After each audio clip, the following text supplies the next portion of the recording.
Bonjour tout le monde et bienvenue à ce 28e épisode de Science, Pseudosciences et Scepticisme. Mon nom est Isabelle Stéphane et je suis très heureuse d'être à nouveau votre hôtesse.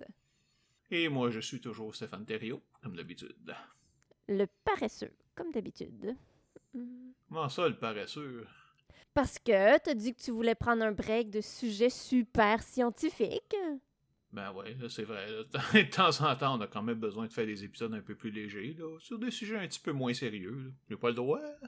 Oui, mais pourquoi un tel changement déjà que t'as pris presque 4 mois de congé pour l'épisode 27? Ben ouais, t'es bien placé, toi, pis t'es avec tes épisodes en retard, là, hein? Hey, t'es pas fin! C'est des blagues, c'est des Ouais, blagues. non, c'est ça. Ben oui. Bon, trêve de plaisanterie, là. On va revenir un petit peu sérieux. Mais c'est vrai que t'étais supposé quand même nous présenter un épisode sur les biais cognitifs. Peux-tu nous expliquer ce qui s'est passé? Ouais, ben en fait, j'ai un gros problème de temps. C'est pas mal difficile pour moi de passer beaucoup de temps à la recherche et à l'écriture du podcast parce que j'ai une chronique hebdomadaire sur le paranormal vue de façon rationnelle et scientifique à la radio. C'est un 15 minutes par semaine, mais ça me demande au minimum 2 jours de travail au niveau de la recherche et de l'écriture. Je travaille à temps plein et en prime, je suis retournée aux études. Alors, je te dirais que je rush un petit peu côté temps. Ouais, c'est ça. Donc, au bout du compte, là, finalement, on a décidé de passer directement à mon prochain épisode que j'avais déjà commencé sur le mystère des anciens astronautes. Mais ce sera quand même un petit peu différent car tu vas couvrir au moins un sujet par toi-même. Oui, je vais vous parler de l'île de Pâques. Ça sera donc un épisode partagé, même si c'est toi qui as fait le gros de la job. Mais quand même, c'est vrai que c'est un sujet pas mal différent des derniers. Pourquoi est-ce que tu veux parler des anciens astronautes et de l'ancien monde? Ben, c'est simplement parce que tu sais, c'était un sujet qui me passionnait, moi, quand j'étais jeune. Tu sais, quand je croyais à n'importe quoi, finalement. En particulier l'idée que des extraterrestres là, sont venus sur la Terre dans les temps anciens, là, puis ont influencé le développement de l'humanité. C'est un sujet entouré de mystères et de merveilles. OK, ouais, on est pas mal loin de l'ADN ou des vaccins, mais es-tu en train de dire que tu crois pas aux extraterrestres? Non, non, là, j'ai pas dit ça. Là. Je pense qu'avec l'immensité de l'univers, il est hautement probable, même à l'intérieur de notre galaxie, qu'il y ait eu d'autres civilisations intelligentes. Là. La question est, est-ce qu'ils sont déjà venus nous visiter? Puis ça, c'est une autre paire de manches. Hein? Ouais. Qu'est-ce qu'il y a de spécial avec ça? C'est pas un peu normal que s'ils sont technologiquement avancés, ils puissent venir nous voir? Non, absolument pas. Et on va garder ça évidemment pour tantôt. Là, ben, il y a un paquet de raisons pour lesquelles c'est pratiquement impossible. Et ça n'a rien à voir, là, en tout cas très peu à voir avec la technologie. C'est plutôt juste dû aux lois de la physique de notre univers. Là. Mais pourtant, il est supposé avoir beaucoup de preuves de la présence des extraterrestres dans l'histoire, que ce soit pour construire les pyramides d'Égypte ou les statues de l'île de Pâques ou même l'Atlantide. Oui, et on va explorer ce phénomène des anciens astronautes en détail. Mais avant même de s'avancer là-dedans, on va quand même discuter d'aspects un peu plus scientifiques en parlant de l'immensité de l'univers et de pourquoi l'idée même d'avoir eu des visiteurs dans notre passé, ou même aujourd'hui d'ailleurs, est hautement improbable. On va ensuite parler de la pseudoscience de la pseudo-archéologie, ça fait beaucoup de pseudo, là, dont tous les mythes des anciens astronautes font partie. Puis parler des pères du mouvement moderne, dont le Suisse Eric van Daniken. Ah, le gars avec les cheveux d'un là? Ah non, non, non, non, attends, attends, non, ça c'est Giorgio Tsoukalos, avec les cheveux là, complètement inoubliables, là, je trouve pas d'autres mots que ça. Mais il est suisse lui aussi. Disons qu'ils ont l'air vraiment spécialisés là-dedans, les Suisses, je sais pas pourquoi. On va continuer en parlant de plusieurs des soi-disant lieux, bâtiments ou objets supposément créés par des extraterrestres, en particulier les lignes de Nazca, les grandes pyramides d'Égypte, comme tu disais, l'Atlantide ou Stonehenge et l'île de Pâques, en montrant que c'est finalement juste le fruit de paresse intellectuelle, de racisme eurocentriste et d'une mauvaise compréhension des civilisations passées. Il y en a vraiment juste 5? Oh non, non, il y en a probablement des centaines, là, mais tu sais, pour le moment, on va se contenter des 5 parmi les plus importantes. On pourra peut-être revenir un jour pour couvrir d'autres lieux s'il y a quelque chose d'intéressant qu'on peut trouver. Excellent. Alors, avant d'enchaîner avec la section sur la COVID-19, on va passer à mon processus de diagnostic d'autisme parce qu'il y a eu du nouveau. Ah bon? OK. Même ça surprend.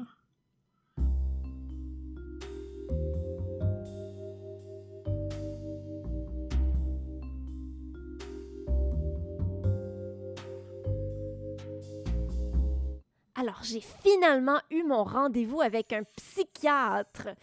Et je vous avoue que j'étais un petit peu stressée de me rendre à son bureau en pleine pandémie, mais j'avais eu ma 3e dose de vaccin 2 semaines avant, donc techniquement, j'étais super bien protégée. OK. Alors, en résumé, mon cas est vraiment compliqué parce que je vais trop bien. Oui, il y a des problèmes au Ah oui? niveau social, mais ça me rend pas assez malheureuse.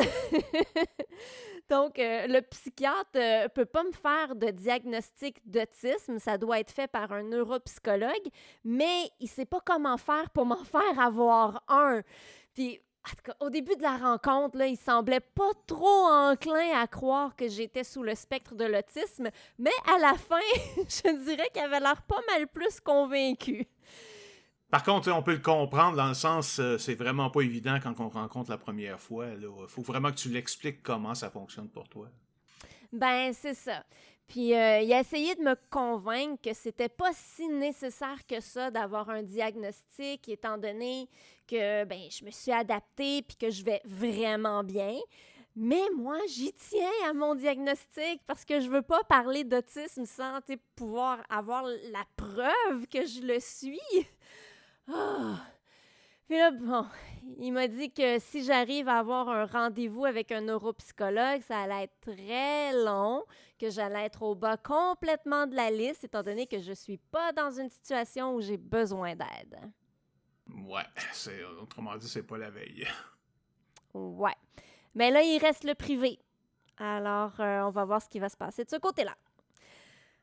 Alors maintenant, allons-y avec la section sur la COVID-19.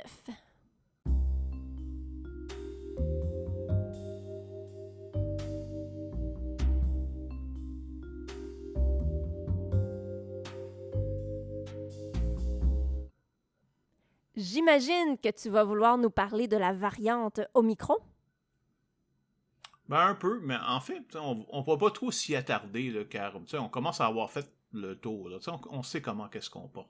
On sait qu'elle a un taux de propagation beaucoup plus élevé en raison des mutations qu'elle a là, et qui rendent les vaccins moins efficaces pour prévenir l'infection. Par contre, il est environ 50% moins grave que la variante Delta et les vaccins demeurent efficaces contre les effets graves de la maladie, là, comme on peut voir d'ailleurs dans le nombre de cas d'hospitalisation, alors que les non-vaccinés représentent environ 50% des hospitalisations, alors que seulement moins de 10% maintenant, je pense, de la population qui n'a pas eu de vaccin du tout. Le nombre d'hospitalisations a quand même monté en flèche là, depuis décembre, là, en même temps que le nombre de morts.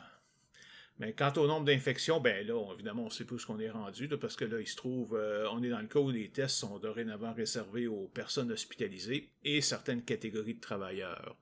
Par contre, on semble avoir eu le pic à la mi-janvier et le nombre d'hospitalisations et le nombre de morts est en baisse régulière depuis ce temps-là.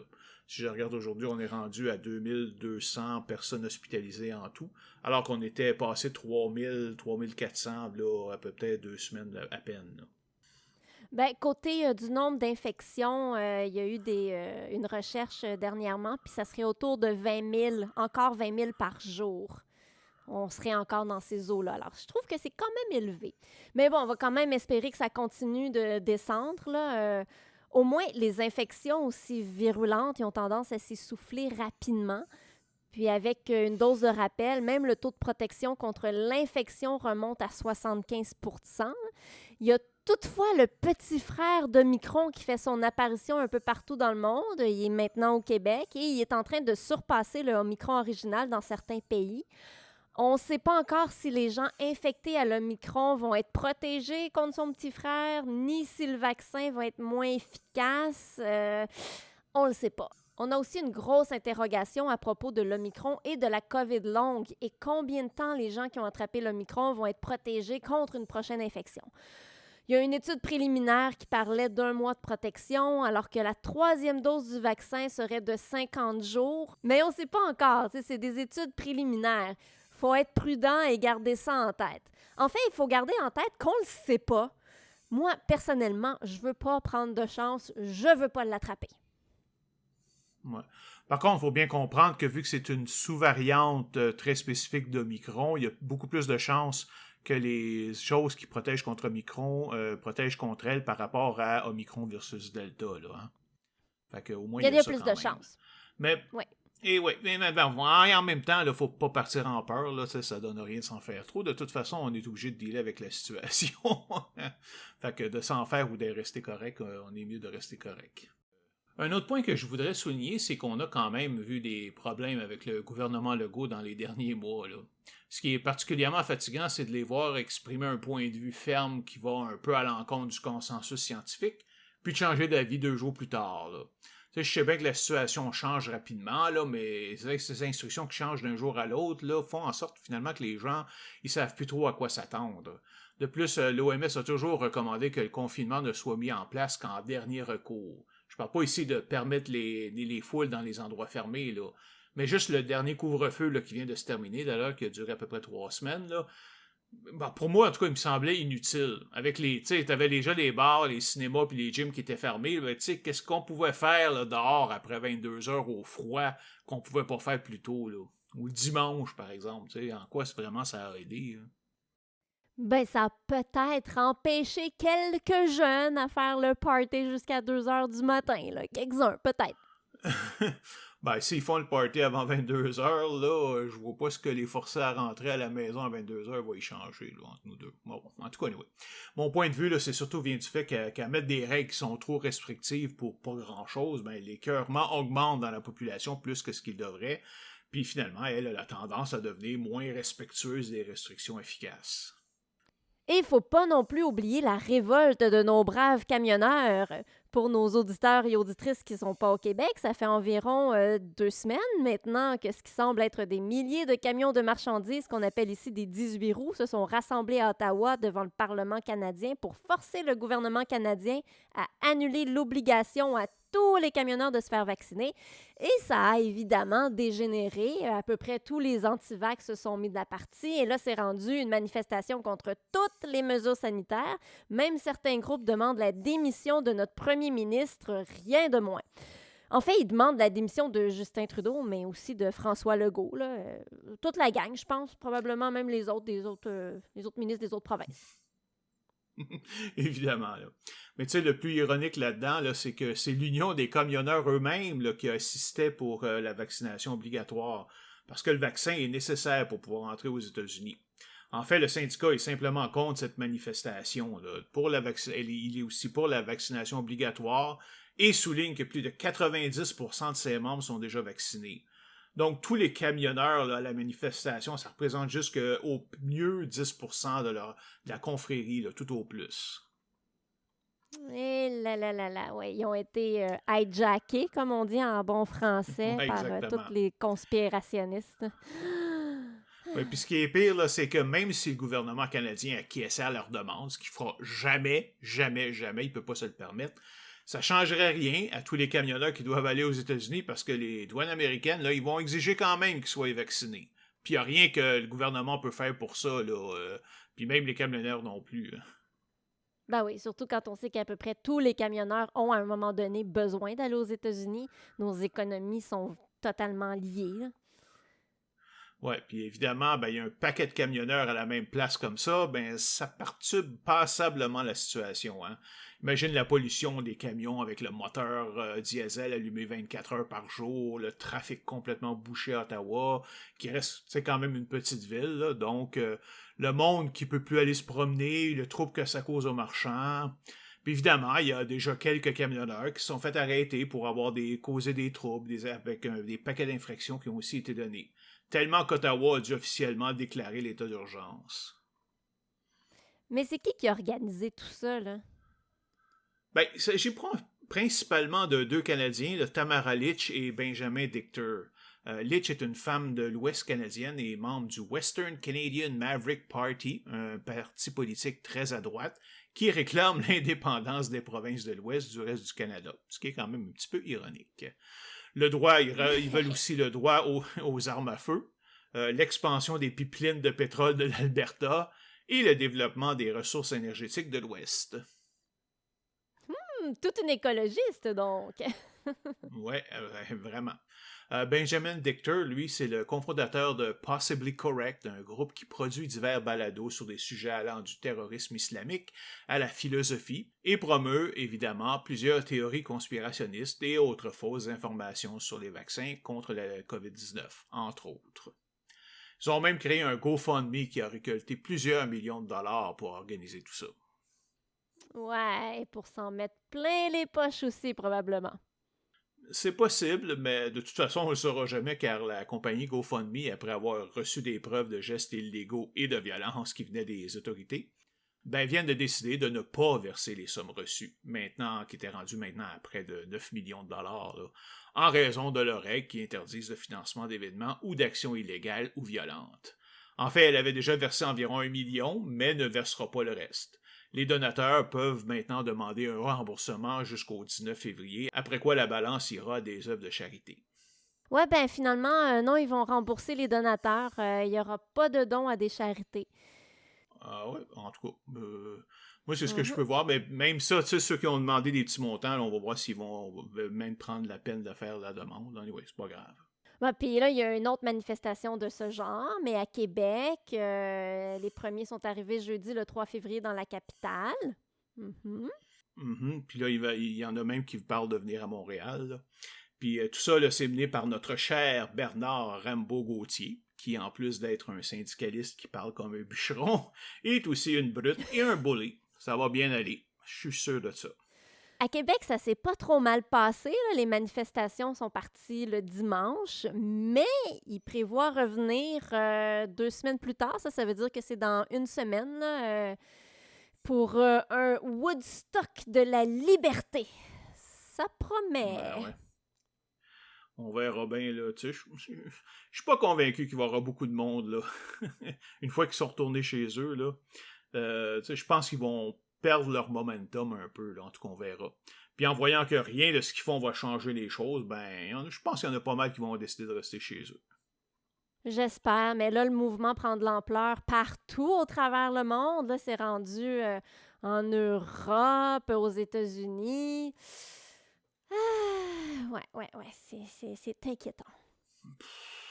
Bon, oui, puis je veux dire, comme je te dis, il n'y a aucun gouvernement qui va se permettre de changer d'idée parce qu'ils savent qu'ils ont raison en premier. C'est déjà rare que les gouvernements peuvent savoir ça.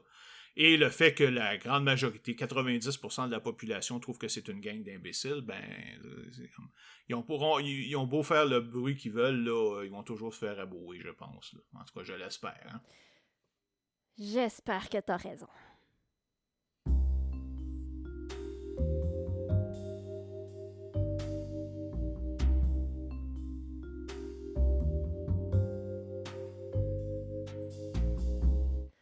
Passons donc maintenant à notre sujet principal, les anciens astronautes et les mystères de l'ancien monde.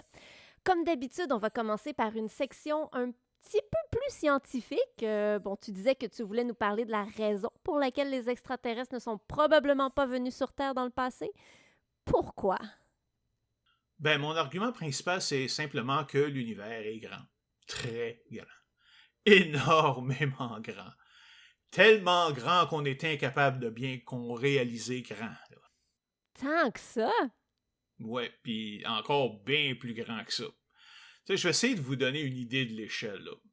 Commençons donc juste par notre système solaire ici. Là. Notre Terre mesure environ 12 500 km de diamètre. Hein. Le diamètre, ça c'est la distance en ligne droite d'un point sur l'équateur vers son point opposé de l'autre côté de la surface. La Lune, l'objet important le plus proche de la Terre, tourne autour en distance d'environ 385 000 km. C'est quand même une bonne marche. Oui, mais c'est littéralement la chambre d'à côté.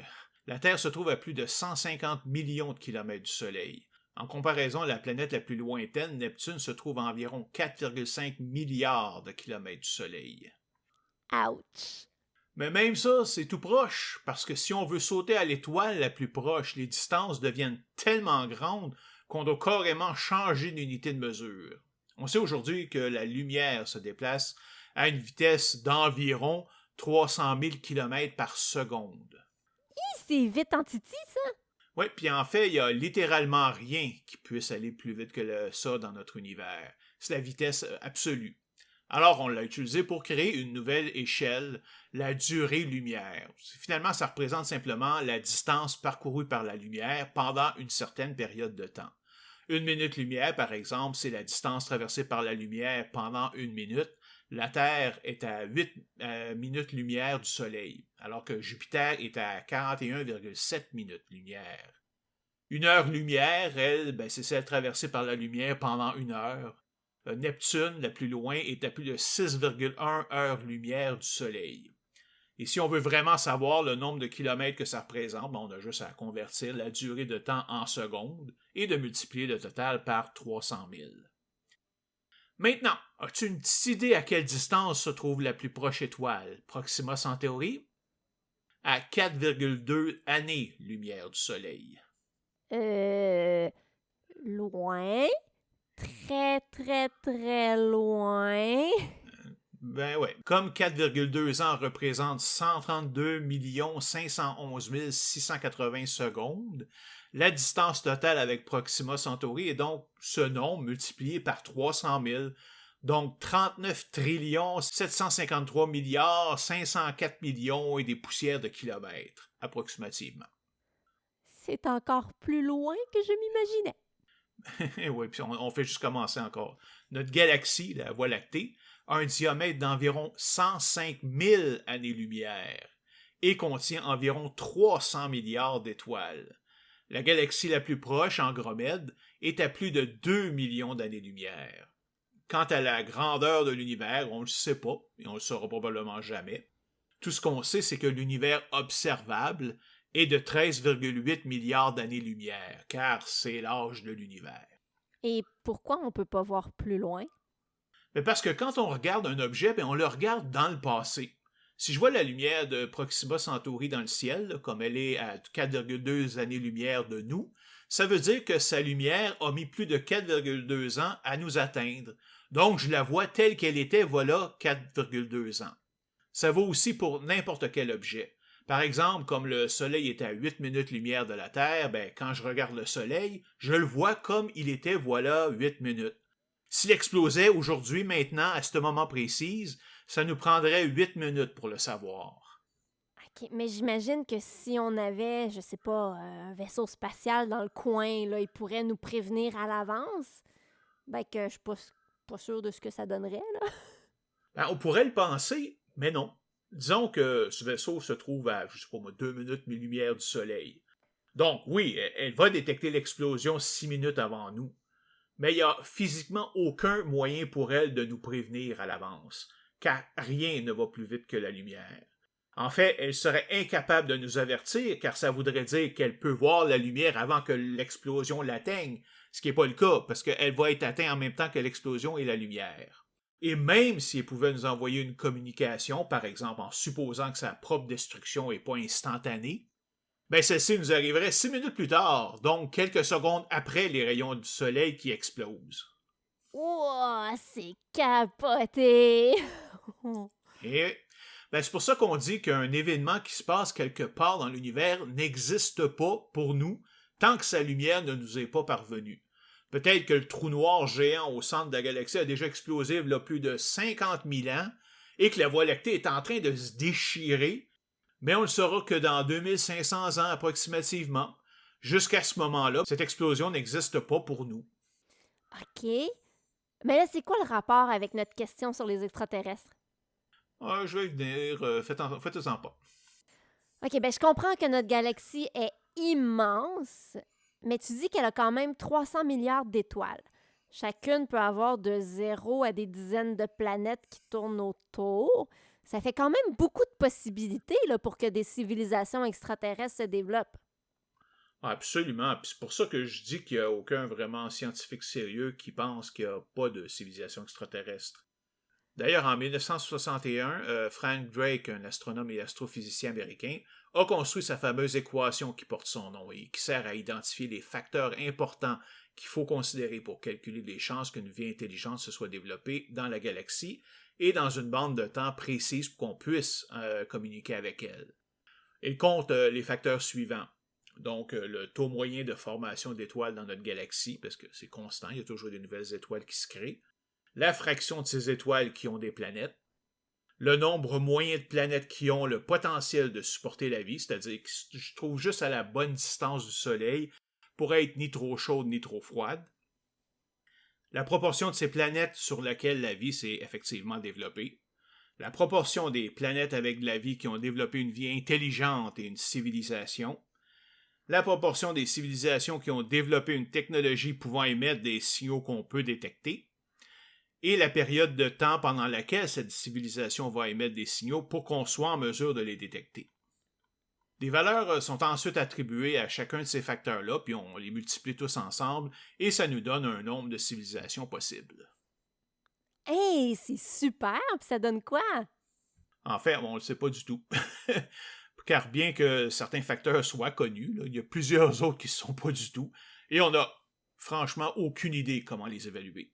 Les 4 derniers facteurs, surtout sur les chances de développement de la vie intelligente dans un même bloc de temps que le nôtre, on n'en a littéralement aucune idée. Si on est pessimiste, on peut arriver à la conclusion que l'humanité est la seule civilisation intelligente dans la galaxie ou même dans l'univers.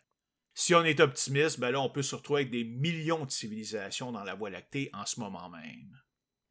De plus, plusieurs de ces facteurs supposent que seule une vie comme la nôtre est possible, alors que rien ne force ça. On a déjà ici, même sur Terre, des organismes qui sont capables de se développer dans des conditions qui ressemblent à des lunes de Jupiter. Et on soupçonne la présence d'eau sur plusieurs astres du système solaire, dont Mars, ou en tout cas dans son passé, Europa, un satellite de Jupiter, et Enceladus, un satellite de Saturne. OK, donc ça veut pratiquement rien dire. Effectivement, puis Drake lui-même a bien fait comprendre qu'il avait créé cette équation juste pour stimuler la créativité des participants à la première réunion du groupe SETI, le Search for Extraterrestrial Intelligence. Il voulait aussi surtout donner une idée des paramètres importants qu'il fallait considérer. Il n'a jamais lui-même donné d'ailleurs de valeur à ces différentes variables.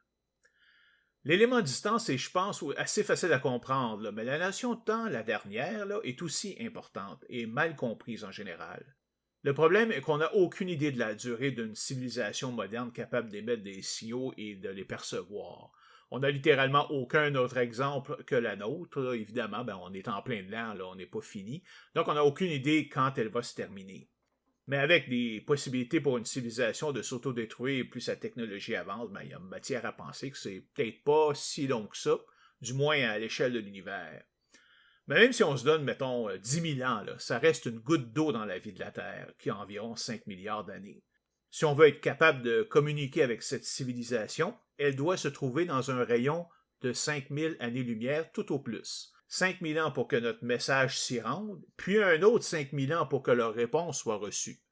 Quant à simplement entendre un signal venant d'une autre planète, comme on n'est capable d'écouter que depuis environ une soixantaine d'années avec les radiotélescopes, le signal d'une civilisation doit avoir été émis quelque part à un moment bien précis dans le passé, dépendant de sa distance, pour qu'on puisse le percevoir aujourd'hui. OK, mais je trouve que tu es un peu pessimiste avec ton 10 000 ans, là. L'Homo sapiens est apparu voilà quand même 300 000 ans, alors il y a des chances qu'on soit là encore pour un long moment. Ouais, là, je reconnais ton petit côté optimiste. Oh. Sauf que le 10 000 ans, ça ne veut pas dire que nous allons disparaître dans 10 000 ans, là, mais que dans 10 000 ans, nous ne serons probablement pas capables de les comprendre. Attends, je suis pas sûre de comprendre. On va régresser? Non, c'est pas dans ce sens-là que je veux dire. Mettons que j'émette un signal radio dans l'univers, comme nous le faisons tous les jours. Là. Dans 5000 ans, il atteint une planète avec une civilisation qui miraculeusement est à un niveau technologique où elle utilise aussi les ondes radio. Elle interprète notre message et nous retourne une réponse avec les ondes radio, qui prendront elles aussi 5000 ans pour nous parvenir. Qu'est-ce qui te fait penser que nous utiliserons toujours les ondes radio dans 10 000 ans? On va être probablement rendu à un niveau technologique bien plus élevé, là, avec des communications par neutrinos ou quelque chose du genre. Il n'y a donc aucune raison de penser que nous serons capables de détecter cette réponse. Et même si c'est possible, tu dois avouer que c'est quand même difficile de maintenir une conversation quand chaque message prend 5000 ans à atteindre sa destination. Hein? Ah, donc on va pas régresser. J'ai eu une petite inquiétude parce qu'avec la gang qui vivent dans un monde parallèle où la science n'existe pas et qui semble s'agrandir de jour en jour, là, j'ai l'impression qu'on retourne en arrière.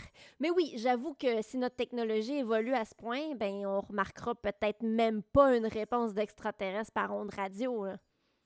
Ben, en fait, personne ne doute vraiment, comme je disais, qu'il y a beaucoup de civilisations dans la galaxie, en tout cas au moins quelques-unes, mais l'immense majorité se sont probablement déjà éteintes. Combien il y en a à un moment précis, ben ça c'est impossible à dire. Et même là, à moins d'être bien proche, ben genre à quelques milliers d'années-lumière tout au plus de nous, là, c'est l'équivalent de dire qu'elle n'existe pas pour nous. Et si jamais on capte un jour un signal, ce sera probablement dans une étoile tellement lointaine que la civilisation qui l'aura émise aura possiblement déjà disparu. Ah, c'est bien plate, ça. Ben, peut-être qu'il y a des civilisations plus proches. Ben, ça, c'est un point sur lequel on est un peu plus sûr, par contre. Là. Je parlais tout à l'heure du groupe le SETI pour la détection des signaux d'extraterrestres. Eh bien, ce programme démarré en 1961 existe toujours de nos jours et a même eu une grande période de prospérité pendant les années 90 et 2000 avec le fameux programme SETI at Home. Pendant plusieurs années, tous les geeks, là, comme moi, là, se battaient pour offrir leur ordinateur à SETI at Home quand il n'était pas utilisé, pour qu'ils fassent des calculs pour ce programme. Et il existe toujours aujourd'hui. Ça fait donc plus de 60 ans que le programme SETI fonctionne. Et évidemment, ben, ils se sont surtout concentrés sur les étoiles proches. Parce qu'ils voulaient avoir une chance d'établir une communication?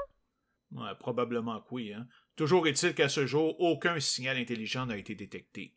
On peut donc penser qu'il n'y a pas de civilisation extraterrestre avec laquelle on peut communiquer, au moins dans un rayon de 61 années-lumière. Évidemment, ça ne veut pas dire qu'il n'y en a jamais eu ou qu'il n'y en aura jamais, mais on ne le saura pas. Mais quelque chose qui me chicote. Tout ce raisonnement part du principe que rien peut aller plus vite que la vitesse de la lumière. Qui nous dit que c'est vraiment vrai? Bon, je vais revenir sur cette idée-là, mais admettons. Le problème est que nous, aujourd'hui, on en est complètement incapable. Donc, même si une autre civilisation est capable de se transporter instantanément d'une étoile à l'autre, ça n'empêchera pas notre signal de prendre 5000 ans pour leur arriver. Donc, ils n'arriveront pas avant 5000 ans. Peut-être qu'ils ont pu détecter un message qu'on a envoyé voilà 5000 ans? Ouais, mais dans ce cas, il faudrait que tu m'expliques comment on a pu faire ça, là, car la technologie pour envoyer un message dans l'espace n'est apparue que dans les années 40. Si je me souviens bien, le premier message était la retransmission d'un discours d'Adolf Hitler. Pas vrai? La première image que les extraterrestres vont avoir de nous est celle du plus grand criminel de l'histoire, mais c'est épouvantable! Ouais, mais bon, là, c'est pas vraiment grave, car ils comprendront pas ces paroles et n'auront aucun contexte pour interpréter ces actions, là, quand même. Le point que je veux dire, c'est qu'avec plus de 300 milliards d'étoiles dans la galaxie et aucun moyen de savoir à l'avance que nous existons, car nous n'avions pas la technologie nécessaire pour émettre des signaux dans l'espace, c'est quoi les chances qu'une civilisation extraterrestre ait choisi dans le passé, par hasard, notre système solaire pour venir passer une petite fin de semaine? Même avec 1000 civilisations qui seraient à un bon niveau technologique pour le faire pendant les 10 000 dernières années, les chances qu'une seule soit venue nous visiter est de 1 sur 300 millions. T'as autant de chances de gagner au Powerball américain ou 21 fois plus de chances de gagner le gros lot au 649. Bon, c'est mieux que ça car la section habitable de la galaxie ne couvre qu'une partie de son volume, là, mais ça demeure extrêmement improbable. Et les chances que plus d'une civilisation nous ait découverte par hasard, ben ça c'est pratiquement nul, à moins qu'ils se parlent entre eux autres. Ouais, ben peut-être que dans 50 000 ans, on aura plus de chance, puisque notre signal aura eu le temps de parcourir 50 000 années-lumière.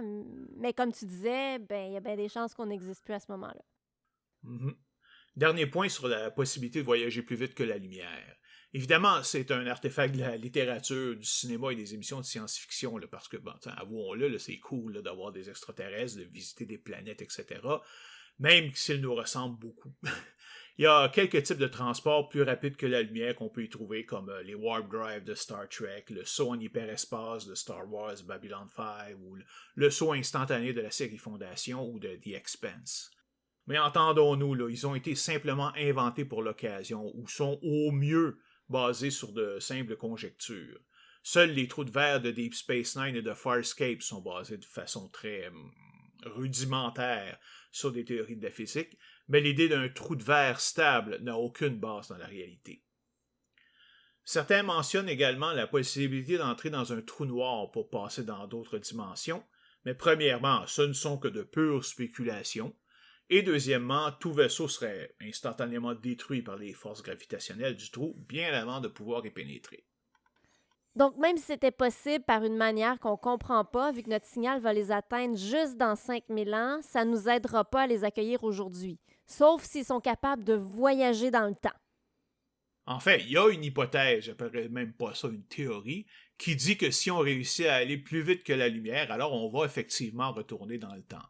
Mais en fait, cette possibilité pourrait occasionner tellement de troubles avec la réalité qu'il serait très surprenant, pour le moins, c'est le moins qu'on peut se dire, que les lois de l'univers le permettent. Puis en fait, les lois actuelles de l'univers ne le permettent pas. Ben justement, on va arrêter ça ici, car dans notre prochain épisode, on va parler du voyage dans le temps. Tu auras tout le temps de parler de tout ça. Ok, ouais, t'as raison.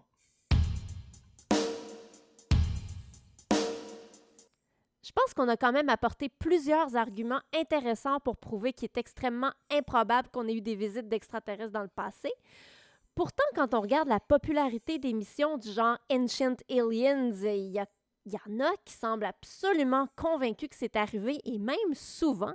Peux-tu nous expliquer d'où vient cet engouement pour les extraterrestres du passé? Bien que des visions concernant des disques volants, des lumières dans le ciel et d'autres phénomènes de ce type aient existé pendant toute l'histoire de l'humanité, littéralement, le premier vrai recueil compilant les phénomènes paranormaux est l'œuvre d'un écrivain américain, Charles Fort, qui au début du 20e siècle s'est mis à collectionner des nouvelles étranges et des observations de phénomènes qu'il jugeait paranormaux, venant d'un peu partout dans le monde, autant de journaux à sensation que de revues scientifiques. Il a publié 4 recueils de ces phénomènes. Le premier, c'est The Book of the Damned en 1919, qui parle d'ovnis, de pluies d'objets biologiques ou physiques, là, comme genre des pluies de grenouilles, de phénomènes atmosphériques étranges, de créatures cryptozoologiques, et ainsi de suite. Évidemment, les gens ont immédiatement accroché à ça, car ils ont soif de mystère dans leur petite vie plate. Le second livre, New Lands, publié en 1923, se concentre sur de supposées anomalies spatiales, comme l'idée de continents au-dessus de l'atmosphère de la Terre. Le troisième livre, intitulé Low, revient un peu au premier et liste une quantité impressionnante de phénomènes, mais dans le dernier chapitre, Ford propose une théorie selon laquelle la Terre occupe une position fixe dans l'univers et est entourée par une coquille solide qui se trouve pas si loin que ça. Il est quand même un peu en retard sur son époque, là. On savait déjà depuis un moment que la Terre tournait autour du Soleil. Effectivement, et c'est une des raisons pour laquelle il s'est fait critiquer ouvertement à ce moment-là. Il publie son 4e livre, Wild Talents, en 1932. En fait, Ford, en plus de lister tous les phénomènes étranges, mène une attaque soutenue contre la science et les scientifiques qui refusent de considérer les explications surnaturelles. Il ne se gêne pas non plus pour présenter de nouvelles théories complètement farfelues pour expliquer ces phénomènes. Par exemple, l'idée de continents dans le ciel expliquerait les puits d'animaux et d'autres objets, car ils viendraient d'en haut. Mais par contre, bien qu'il parle de phénomènes lumineux dans le ciel, il n'y a aucunement mention d'extraterrestres. Ah ouais, comment ça? C'est évidemment impossible de le savoir, là, ça fait trop longtemps, mais l'idée la plus simple est que la notion d'extraterrestre n'existait pas vraiment dans la culture populaire dans ce temps-là, sauf peut-être chez les astronomes et les amateurs de science-fiction. Donc ça ne lui est probablement même pas passé par la tête, là. Je me rappelle avoir lu un livre d'Auguste Derleth quand j'avais 13 ans, Le Rôdeur devant le seuil. C'est un petit roman de Cthulhu, là, publié dans les années 40. Là. Dans le livre, le professeur explique à la fin que tous les phénomènes observés par Charles Fort ne sont explicables que si le mythe de Cthulhu est vrai, les lumières dans le ciel étant la représentation de Yog-Sothoth. Mais c'est une fausse dichotomie totale, là, parce qu'au moins une alternative existe qu'il n'a pas considérée, celle que ce soit des vaisseaux extraterrestres. Mais c'est normal, car, comme pour Ford, c'était juste pas dans la culture. Aujourd'hui, c'est le contraire. On voit des lumières dans le ciel et on suppose immédiatement que ce sont des extraterrestres et non pas des anges ou des créatures monstrueuses venant d'une autre dimension. Ah, c'est vrai. Mais quand est-ce que ça s'est changé, cette vision-là? Ben, avec l'arrivée d'une énergie atomique, des avions de combat, puis tout ça, puis la Deuxième Guerre mondiale aussi, ben, l'idée de voyage interplanétaire ou même interstellaire est peu en peu entrée dans la culture populaire.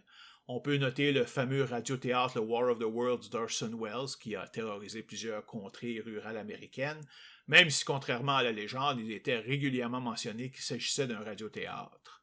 Puis il y a eu la fameuse observation de cylindres dans le ciel de la part d'un aviateur nommé Kenneth Arnold en 1947. Il les a décrits alors qu'ils sont descendus au ras de l'eau et ont rebondi contre l'eau comme une soucoupe. Et c'est de là que vient le terme soucoupe volante. Je veux juste faire un petit aparté parce qu'il semble que le radiothéâtre War of the World a pas terrorisé tant de monde que ça finalement. On n'a aucune preuve d'une panique généralisée. On parle de quelques milliers de personnes qui se seraient laissées prendre et non pas des millions de personnes. Et la panique n'aurait pas duré très longtemps, là. Si on a en tête une panique générale, c'est à cause de la petite guerre que se livraient les journaux et la radio. Les journaux se sont emparés de l'émission de Wells pour discréditer la radio en disant que c'était pas une bonne source de nouvelles. Il aurait donc exagéré la panique dans l'espoir que les gens cessent d'écouter la radio et reviennent à leurs journaux. Oh bon, ok, si tu le dis. Il a fait beaucoup de recherches. Mais retournons aux cylindres dans le ciel qui ont rebondi comme des soucoupes volantes. Ouais. Ben, à partir de ce moment-là, les extraterrestres donc, sont devenus super populaires et on a eu toute une série de films de qualité très variable, disons, là, dans les années 50 et 60. De l'excellent Forbidden Planet, avec un jeune et sérieux Leslie Nielsen, rien de moins. J'ai vraiment été surpris la première fois que j'ai vu ça. Au ridicule mais comique Plan 9 from Outer Space. C'est donc un peu normal là, que certaines personnes aient décidé de regarder s'il y avait eu des traces de passage d'extraterrestres à travers l'histoire, et aussi dans les textes sacrés comme la Bible. Mais tout ça est resté relativement sous le radar jusqu'à la publication du livre Chariots of the Gods en 1968 par un Suisse du nom de Eric van Daniken. Dans ce livre, il suggère que plusieurs reliques ou monuments du passé n'ont pu être créés par la technologie humaine du moment et que donc elles auraient été construites par des êtres d'une autre planète. Selon mes recherches, Eric van Daniken aurait été inspiré par un livre écrit par Carl Sagan et Losif Shklovsky, deux astrophysiciens. Le livre s'appelle Intelligent Life in the Universe, en français La vie intelligente dans l'univers. Puis il y aurait eu un chapitre de ce livre qui explorait la possibilité que des extraterrestres soient venus visiter la Terre. C'est un livre sérieux, fait par deux scientifiques sérieux. Mais il faut garder en tête que leur livre date de 1966. À ce moment-là, il y avait encore beaucoup de choses inexpliquées qui sont expliquées aujourd'hui. Et c'était clair dans le livre que même si c'était une possibilité que les extraterrestres aient visité notre planète, que ce n'était pas prouvé et que c'était même improbable. Mais Eric von Daniken, c'était quoi son expertise? Hein? Il était-tu un journaliste, un anthropologue, un archéologue? Non, c'était un gérant d'hôtel à Davos. Il avait 32 ans. Ouais, il avait 33 ans à cette époque-là, puis il avait abandonné l'école très tôt. Il avait même été envoyé en prison 2 fois pour fraude et vol. Autre détail intéressant, son livre avait été refusé par plusieurs maisons d'édition avant d'être accepté, et ce seulement après avoir été complètement retravaillé par un écrivain professionnel qui, pendant la Deuxième Guerre mondiale, était un auteur de best-sellers nazis. Bon, je sais pas si ça a vraiment eu d'influence, mais bon, hein, on peut y penser. Hein. À la surprise générale, le livre devient un best-seller. Daniken fait fortune et se lance à corps perdu dans cette entreprise super lucrative. Disons que c'est un sujet super intéressant pour les personnes qui n'ont pas beaucoup d'esprit critique. Ouais, tu sais, j'ai que de très vagues souvenirs, mais je pense moi-même l'avoir vu son livre vers la fin de mon adolescence, dans ma phase d'amour des phénomènes paranormaux. Mais pour être honnête, là, je me rappelle plus du tout ce que j'en pensais, mais j'imagine que j'y croyais, comme tout le reste. Peux-tu nous donner des exemples de ce qu'il considérait comme trop avancé? Oh, écoute, on peut parler des grandes pyramides d'Égypte, de Stonehenge, des moailles de l'île de Pâques, des lignes de Nazca et bien d'autres. Il déclare aussi que certaines peintures très anciennes d'Amérique du Sud et du Japon représentent en fait des astronautes étrangers, des technologies avancées comme des engins spatiaux ou carrément des extraterrestres. Il va même jusqu'à déclarer que les dieux de plusieurs religions pourraient être des extraterrestres. Il n'est évidemment pas le premier ni le dernier à avoir présenté des hypothèses farfelues. En fait, il y en a tellement qu'on a créé une branche de pseudoscience juste pour elle qu'on appelle pseudo-archéologie. Une pseudoscience qui est l'interprétation du passé en dehors des normes de l'archéologie scientifique et qui refuse des méthodes typiques de collection des évidences et des méthodes analytiques rigoureuses pour interpréter les artefacts, sites et matériaux découverts. Contrairement à la science de l'archéologie, les pseudo-archéologues n'hésitent pas à faire intervenir le surnaturel dès que quelque chose qui semble complexe est découvert. Ça ressemble beaucoup au design intelligent parce que dès que quelque chose qui semble complexe est découvert, eux autres disent tout de suite c'est Dieu qui l'a fait. Alors on n'a pas besoin de fouiller plus loin. Les pseudo-archéologues, c'est la même chose, mais au lieu de Dieu, c'est les extraterrestres qui l'ont fait.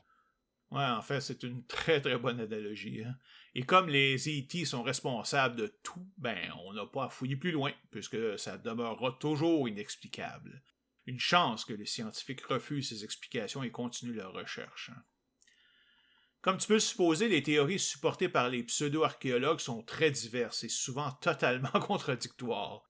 En fait, une bonne partie du créationnisme et du design intelligent est de la pseudo-archéologie, bien qu'ils connectent tout aux dieux chrétiens au lieu des extraterrestres. D'autres croient plutôt en l'existence de civilisations avancées, humaines ou préhumaines, comme l'Atlantide ou Mu. Sauf que j'ai entendu l'idée qu'elles étaient aussi d'origine extraterrestre, au moins la technologie qu'elles utilisaient. T'as raison, c'est vrai, puis va falloir en parler. Tout le mouvement du calendrier Maya qui se terminait en 2012 avec la fin du monde est de la pseudo-archéologie. Mais on va évidemment se concentrer sur la section reliée à la présence des extraterrestres. En fait, la pseudo-archéologie reliée à la grande pyramide de Khéops est tellement populaire qu'elle a son propre nom, la pyramidologie, qu'on va aussi voir plus tard. Il paraît que la forme d'une pyramide parfaite a plusieurs pouvoirs surnaturels et extraordinaires. Ouais, puis ces pouvoirs font partie de la pyramidologie. Comme on dit, on va y revenir. Comme j'ai déjà dit, Von Däniken n'est pas le premier à dire que les extraterrestres l'ont déjà visité. Peter Colosimo est un des premiers à publier des livres sur le sujet, dont le premier est La planète inconnue, dès 1959. Il a également publié Timeless Earth en 1964 et Not of This World en 1969.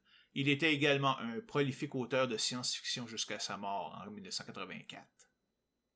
Deux journalistes français, Louis Pauwels et Jacques Berger, ont publié Le Matin des magiciens en 1963, un ouvrage rempli de pseudo-archéologie, pseudo-histoire, ufologie, occultisme du régime nazi, etc., alchimie, philosophie spirituelle. Un article de Jaso Colavito dans la revue Skeptics en 2004 a en fait conclu que les idées exprimées dans le livre sont tellement semblables aux œuvres de Howard Philip Lovecraft, en particulier les nouvelles de Call of Cthulhu et At the Mountains of Madness, que les auteurs s'en sont certainement inspirés. Comme on l'a vu, Eric Von Däniken a publié Chariots of the Gods en Allemagne en 1968, mais ce n'était que le premier. En fait, il a été tellement rentable que Von Däniken en a publié au moins 22 autres dans la même série. On peut citer entre autres Gods from Outer Space en 1970, Signs of the Gods en 1980, The Eyes of the Sphinx, The Newest Evidence of Extraterrestrial Contact en 1996, Evidence of the Gods en 2010, et son dernier en date de l'année dernière, Confession of an Egyptologist, Lost Libraries, Vanished Labyrinths and the Astonishing Truth Under the Saqqara Pyramids. Ouais, ça a l'air d'être super payant. Ouais, je te le fais pas dire. Un autre membre de ce joyeux groupe est un journaliste anglais nommé Graham Hancock. Il se décrit lui-même comme un penseur non conventionnel qui pose des questions controversées sur le passé de l'humanité. Il a également publié plusieurs livres sur les civilisations passées comme The Sign and the Seal en 1992, où il explique ses recherches sur l'Arche de Noé, ou Fingerprints of the God en 1995, où il décrit une supposée civilisation préhistorique, l'Atlantide, qui aurait donné naissance à toutes les autres anciennes civilisations. Dans ses livres, il propose entre autres une connexion entre les piliers du temple de Salomon et les tours jumelles du World Trade Center, et entre l'étoile de David et le Pentagone, comme si le juif avait inventé la forme pentagonale à 5 côtés. Il prétend que la création des pyramides et du Sphinx remonte à 10 500 avant Jésus-Christ au lieu des 3 500 ans admis, invente toutes sortes de faux mystères sur Mars, comme si on n'y était pas allé, et ainsi de suite. Une de ses théories préférées est qu'il y a une corrélation entre la position des 3 grandes pyramides d'Égypte et les 3 étoiles qui forment la ceinture d'Orion. OK, comment il a fait ça? Bah, il a juste reproduit les 3 étoiles sur une carte des pyramides, il a vu que ça matchait pas trop pire. OK, c'est tout? Ben oui, c'est tout. Qu'est-ce que tu veux de plus? Inutile de dire qu'un tel alignement doit se retrouver à des centaines, sinon des milliers de places sur la planète, par pur hasard. Mais pour une raison qu'on ignore, celui avec ces 3 pyramides-là est significatif. Une 4e personne assez célèbre dans ce domaine est Zecharia Sitchin, un journaliste américain né en Azerbaïdjan. Sa proposition principale est que l'ancienne civilisation sumérienne qui a inventé l'écriture a été créée par les Anunnaki, une race extraterrestre venant d'une planète au-delà de Neptune, qui est appelée Nibiru. Je connais ça, Nibiru. C'était une des prophéties de la fin du monde. Là, on dit qu'elle allait quitter son orbite pour venir se fracasser sur la Terre. Ben oui, ils se volent toutes leurs idées. Selon Sitchin, Nibiru est sur une énorme orbite écliptique autour du Soleil et ne pénètre le système solaire qu'à toutes les 3600 ans. Il clame qu'il existait une autre planète entre Mars et Jupiter qu'il a nommée Tiamat, avec laquelle Nibiru est entré en collision, ce qui aurait causé la création de la ceinture d'astéroïdes. Et plus ridicule encore, la Terre elle-même. Enfin, on se demande pourquoi Nibiru elle-même n'aurait pas été détruite à ce moment-là. Hein? Il prétend également que Pluton était originellement un satellite de Saturne, mais que la gravité l'a projeté aux confins du système solaire. La gravité de quoi? Je sais pas, parce que même le Soleil est loin d'être assez massif pour avoir cet effet-là à cette distance-là. Pour en revenir aux Anunnaki, ils seraient arrivés sur Terre il y a plus de 500 000 ans pour miner de l'or et auraient créé l'Homo erectus par fertilisation in vitro pour servir d'esclaves mineurs. Évidemment, c'est pas important que les premiers Homo erectus datent d'environ 2 millions d'années, donc bien avant. Ils auraient aussi créé les grandes pyramides et toutes les autres structures complexes de l'ancien monde, parce qu'évidemment, les humains n'en étaient pas capables. Et leur ont montré l'agriculture. Sitchin a même prédit leur retour en 2012, en conjonction avec la fin du calendrier Maya, mais comme tu le dis si bien... C'est pas arrivé. Voilà. Ce qui est comique est que David Icke pense que les hommes lézards qui contrôlent l'humanité sont en fait les Anunnaki de Sitchin. Mais comment on peut les prendre au sérieux? Ils lancent un paquet d'idées farfelues en l'air ou dans leurs livres, mais fournissent jamais aucune preuve sérieuse. En plus, je remarque qu'aucune de ces personnes n'est un vrai archéologue ou même un vrai scientifique. Ce sont tous des journalistes ou comme Daniken, un gérant d'hôtel. Ils savent même pas c'est quoi une preuve scientifique. Ouais, je suis parfaitement d'accord avec toi, là. Sauf que les gens sont passionnés par ce genre de mystère, comme je l'étais lors de mon adolescence. C'est l'impression d'entrer dans un monde différent de celui de tous les jours, où n'importe quoi peut se produire, en autant que c'est pas à nous. On est correct avec ça, là. Enfin, ils en redemandent et les pseudo-archéologues n'ont rien qu'à imprimer un nouveau livre rempli de stupidité pour remplir leur poche. Et là, ça a migré des livres à des séries télévisées comme Ancient Aliens. Oui, mais en fait, c'est pas la première à traiter le sujet. Tout a commencé en 1973 par 2 émissions spéciales aux États-Unis, In Search of Ancient Astronauts et In Search of Ancient Mysteries, puis une 3e en 1975, The Outer Space Connection, une trilogie de documentaires, entre guillemets, sur la présence des extraterrestres dans l'histoire, basée sur Chariots of the Gods de Von Daniken. Cela a même mené à la création de l'émission hebdomadaire In Search of de 1977 à 1982, puis 2002, puis 2018, qui couvrait toutes sortes de phénomènes paranormaux. Mais évidemment, la championne de tout ça reste la série Ancient Aliens sur le History Channel, qui a commencé en 2009 et qui continue à ce jour. En date d'août 2021, elle comportait 17 saisons et plus de 200 épisodes. Avec l'homme à la chevelure hirsute, Giorgio Tsoukalos. Lui est diplômé en information sportive et communication. Je dis ça de même, là. Ouais, puis il ressemble à un Centauri de Babylon 5 avec ses cheveux. Mais je pense que la plus grande ironie est que ça se trouve sur le History Channel. C'est un canal télé qui est supposé se concentrer à l'histoire. Ils ont d'ailleurs perdu toute crédibilité avec ça, même si c'est resté plus populaire. C'est donc plus de 200 épisodes sur les visites des extraterrestres dans le passé. Pas complètement, là. Il y a quand même quelques épisodes qui parlent d'autres sujets. mais la très grande majorité, oui. Je me suis amusé à faire un inventaire informel des épisodes juste pour voir, et il y a 4 grandes constatations que j'ai pu faire. Premièrement, tout événement, lieu ou phénomène le moindrement important est dû aux extraterrestres. Il est clair que nos ancêtres, même s'ils avaient le même cerveau que nous autres, n'avaient pas la moindre créativité, la moindre ingénuité, la moindre initiative ou capacité d'adaptation. Deuxièmement, tout ce que nos ancêtres ont écrit ou dessiné était rigoureusement vrai. Ils étaient totalement dépourvus d'imagination et n'inventaient jamais d'histoire. Troisièmement, plusieurs des récits se contredisent de façon flagrante et ridicule, là. Mais ce n'est jamais un problème. J'ai vu au moins 4 épisodes avec des explications différentes sur l'origine de l'espèce humaine, car évidemment, nous avons été créés par des E.T., c'est sûr. Et finalement, notre 4e point, notre Terre était un vrai carrefour de la galaxie avec des visiteurs de Sirius, de la constellation d'Orion, de Nibiru, de Mars, etc. En tant qu'espèce, il y en a eu de toutes les sortes, que ce soit des reptiliens, les gris, les enfants des étoiles, les Elohim et même possiblement, peut-être, des êtres humains venant du futur. Juste pour s'amuser un peu, peux-tu nous donner des exemples de ce que tu veux dire quand tu dis qu'ils sont responsables de tout? OK. Tiens-toi bien, on part. Donc, les extraterrestres ont orchestré tous les événements marquants de l'histoire de la Terre, comme les grandes extinctions, la disparition des dinosaures pour faire place à l'humain, même si finalement ça a pris 65 millions d'années encore pour que ça se fasse, la création de l'humanité elle-même, des religions, etc.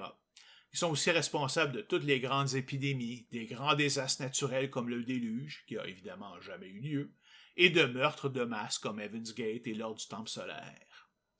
Côté religion, ils sont évidemment les dieux de la plupart des religions, qu'elles soient chrétiennes, hindoues, shinto, grecques, etc. Ou bien ils sont des représentants de ces dieux, comme des anges. Ils auraient également créé par manipulation génétique à peu près toutes les créatures mythiques, comme les chimères, l'hydre à 7 têtes, Bigfoot, le Minotaure de Crète, les Gorgones, les morts-vivants, Merlin le magicien, les momies, puis finalement, ils seraient aussi responsables de tous les actes de résurrection, évidemment. Les extraterrestres sont aussi responsables d'avoir construit tous les sites et structures historiques le moindrement complexes.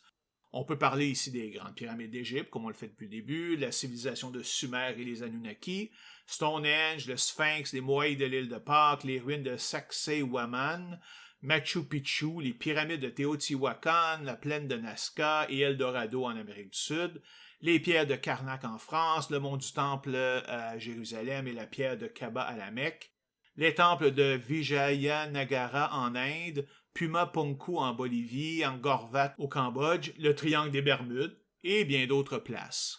Il serait même responsable du supposé trésor trouvé à l'abbaye de Reine de Château, qui est habituellement attribué par d'autres conspirations aux Templiers. Wow! Peut-être que les Templiers aussi étaient sous leur contrôle. Ouais, peut-être. C'est à ce point-là, là, un de plus ou de moins. Là, et pour terminer le tout, il semblerait que beaucoup de génies humains dans l'histoire aient été soit contactés, soit sous le contrôle, ou soit inspirés par les civilisations extraterrestres et leur technologie.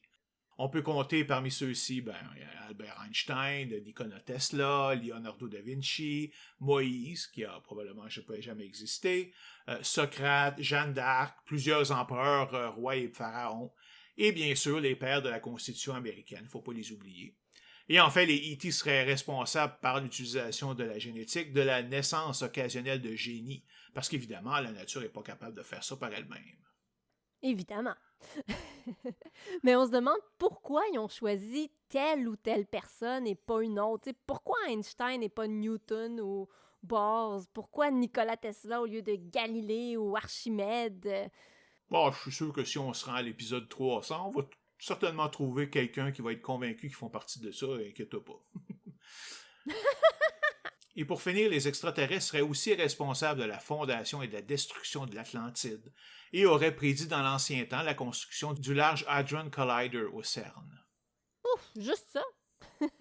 Ben oui, juste ça. Et c'est pas un inventaire complet. Évidemment, dans ces émissions, pratiquement aucune place est laissée au point de vue sceptique pour réfuter les pseudo-preuves présentées. Et ça, c'est quand il y en a. Hein. La plupart du temps, c'est juste un paquet de spéculations qui n'a aucune base solide. En fait, c'est pas vrai ce que je viens de dire. À partir de la 12e saison, ils ont commencé à examiner les preuves de façon plus scientifique. Et à chaque fois, les résultats ont été non concluants. Mais pas impossible. Non, parce que la science ne peut pas vraiment prouver que quelque chose est impossible. Au mieux, elle peut dire qu'il n'y a rien qui le prouve dans l'état actuel des connaissances. Par contre, ça veut aussi dire qu'il n'y a pas de raison de considérer cette explication comme vraie.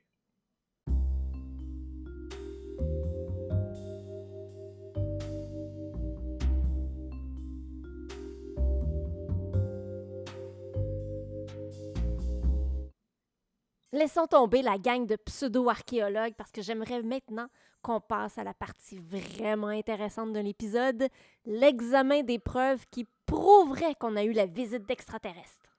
Ouais, ça devrait être la section la plus intéressante, effectivement. Évidemment, avant de s'y plonger, on va être clair au début qu'il y a plusieurs types de prétentions qu'on ne parlera pas ici, là. OK, lesquels et pourquoi? Ben, premièrement, celles qui relèvent simplement du dessin et que nos pseudo-archéologues interprètent comme des anciens astronautes, ou des engins volants, ou d'autres choses de ce genre. Quant au pourquoi, ben, c'est simplement parce qu'il n'y a vraiment rien à discuter. Le seul argument qu'on peut apporter contre ça, c'est que, pour une raison quelconque, les pseudo-archéologues refusent l'idée que nos ancêtres aient eu de l'imagination et étaient capables de dessiner des choses qui n'existaient pas. Donc, s'ils dessinaient un objet dans le ciel, alors il y a vraiment eu cet objet dans le ciel qu'ils interprètent comme des dieux. Pourtant, c'est pas comme si la fiction n'existait pas dans ce temps-là, là. Juste à penser aux dessins de bêtes mythologiques, des dragons, de serpents de mer, etc., qui existaient déjà là, à ce moment-là. Donc, de dessiner un char avec des ailes qui volent dans le ciel, ça n'a rien de particulièrement surprenant ou d'intéressant. Ah, mais tu viens de dire que ces créatures ont probablement existé, ont été créées par des extraterrestres? Ouais, c'est vrai, puis ça te montre juste comment leur raisonnement est circulaire et que leurs théories sont pas falsifiables. Mais pour en revenir à l'imagination, on a plein de films, de séries et de comics de SF aujourd'hui, là, avec des vaisseaux spatiaux qui se promènent de galaxie en galaxie. Est-ce qu'on a eu vraiment besoin d'en voir de nos yeux pour les imaginer? Bien sûr que non, ça s'appelle l'imagination. Faut pas oublier encore que les humains de ce temps-là, c'était exactement comme nous, des Homo sapiens, avec le cerveau développé, la même intelligence et le même potentiel créatif que nous. La seule chose qui était différente, c'était leur degré technologique. Oui, on dirait qu'ils oublient toujours ce détail-là. Un autre genre de preuve dont on va s'éloigner est celle des textes qui décrivent des phénomènes dans le ciel. Parce qu'il n'y a absolument aucun moyen de savoir ce que les gens ont vraiment vu. Il n'y a pas d'objet tangible, de photos ou de vidéos. Alors, sur quoi on peut se fonder pour porter un jugement? Quoique cet argument marche aussi bien pour les pseudo-archéologues, là. Ils n'ont aucun point de référence pour penser que telle ou telle lumière dans le ciel décrite dans la Bible est d'origine extraterrestre, là, mais ça ne les empêche pas de le faire. Bon, alors concentrons-nous sur les lieux et objets qu'on peut observer aujourd'hui.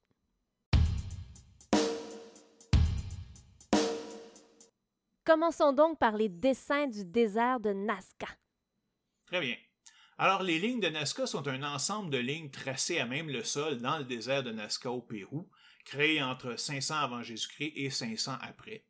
La plupart, plusieurs centaines, sont simplement des lignes et des formes géométriques simples, mais plusieurs, plus de 80 dénombrés à ce jour, représentent des formes stylisées d'animaux et de plantes, dont une araignée, un poisson, un condor, un singe et même un humain. Chaque forme mesure entre 400 et 1100 mètres de côté, et la totalité des lignes couvre une surface d'environ 50 km². Une particularité de ces formes est qu'elles sont presque toutes composées d'une seule ligne continue. Wow! Et qu'est-ce que les créateurs ont pris pour les tracer? Ben rien en fait, ils ont plutôt creusé des tranchées dans le sol d'environ 10 à 15 cm de profondeur. Ils enlevaient ainsi la première couche rouge-brune de terre là, pour révéler une surface orange et grise qui finalement constituait la ligne elle-même. La largeur des lignes varie entre 30 cm et 1,8 m. Les plus longues mesurent environ 370 mètres de long. Comment elles ont pu durer si longtemps? Leur âge va quand même de 1500 à 2500 ans. C'est vieux, oui, mais se trouve dans un désert sec et sans vent, isolé du reste de la civilisation. D'ailleurs, un rapport publié en 2012 indique que les lignes se sont détériorées sérieusement dans les dernières années en raison justement de la présence de squatteurs dans la région. OK. Mais pourquoi les anciens habitants ont créé ces lignes? Ben là, c'est toute la question parce qu'on n'en est pas sûr, même si on lui prête aujourd'hui des intentions religieuses ou peut-être l'équivalent de signaux. Mais certains aspects de ces lignes ont attiré l'attention des pseudo-archéologues. Premièrement, la complexité de créer de telles formes gigantesques par une civilisation primitive clouée au sol. Mais surtout, certaines formes sont si grandes qu'elles ne font de sens que si, tiens-toi bien, elles sont regardées du ciel. C'est pourquoi von Däniken a posé l'hypothèse qu'il s'agit en fait d'un terrain d'atterrissage pour les soucoupes volantes. Un terrain d'atterrissage? Ah oui, je suis sérieux. Mais en quoi des extraterrestres avec des vaisseaux capables d'aller plus vite que la lumière auraient besoin de se faire montrer où se trouver leur terrain d'atterrissage par ce genre de dessin? Probablement pour la même raison que les extraterrestres avaient besoin des satellites humains pour faire leur compte à rebours avant l'attaque dans Independence Day, c'est-à-dire la stupidité de celui qui a inventé l'histoire. Mais en fait, l'idée originale ne vient même pas de von Däniken, mais des premières personnes qui ont vu les lignes des airs, disant que ça leur rappelait les fameux canaux sur Mars, qui n'ont d'ailleurs jamais existé. Däniken a aussi fait des erreurs assez importantes en décrivant les lignes, ce qui en dit long sur la qualité de ses recherches, car je doute fortement qu'il se soit rendu sur les lieux, du moins pendant la rédaction de son premier livre. Après, il y avait probablement assez d'argent pour le faire. N'empêche que c'est certainement pas facile à créer, ces formes-là. Là. J'imagine que les pseudo-archéologues pensent que ce sont les extraterrestres qui les ont faites, ou au moins que c'est eux qui ont montré aux habitants comment les faire. Bien sûr, bien sûr. Mais en fait, c'est parfaitement inutile de faire cette supposition, car les civilisations sud-américaines du temps avaient toutes les connaissances nécessaires pour les construire. Après tout, c'est juste une question de géométrie simple et de calcul de distance, là. Il y a plein de moyens de reproduire un petit symbole tracé sur une feuille de papier sur une très grande surface.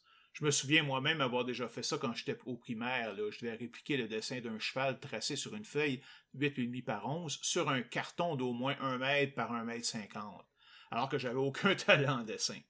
Mais c'est très facile si tu sépares ta feuille et ton carton en une grille avec le même nombre de carrés et que tu répliques carré par carré tout ce qui s'y trouve sur la feuille, sur le carton.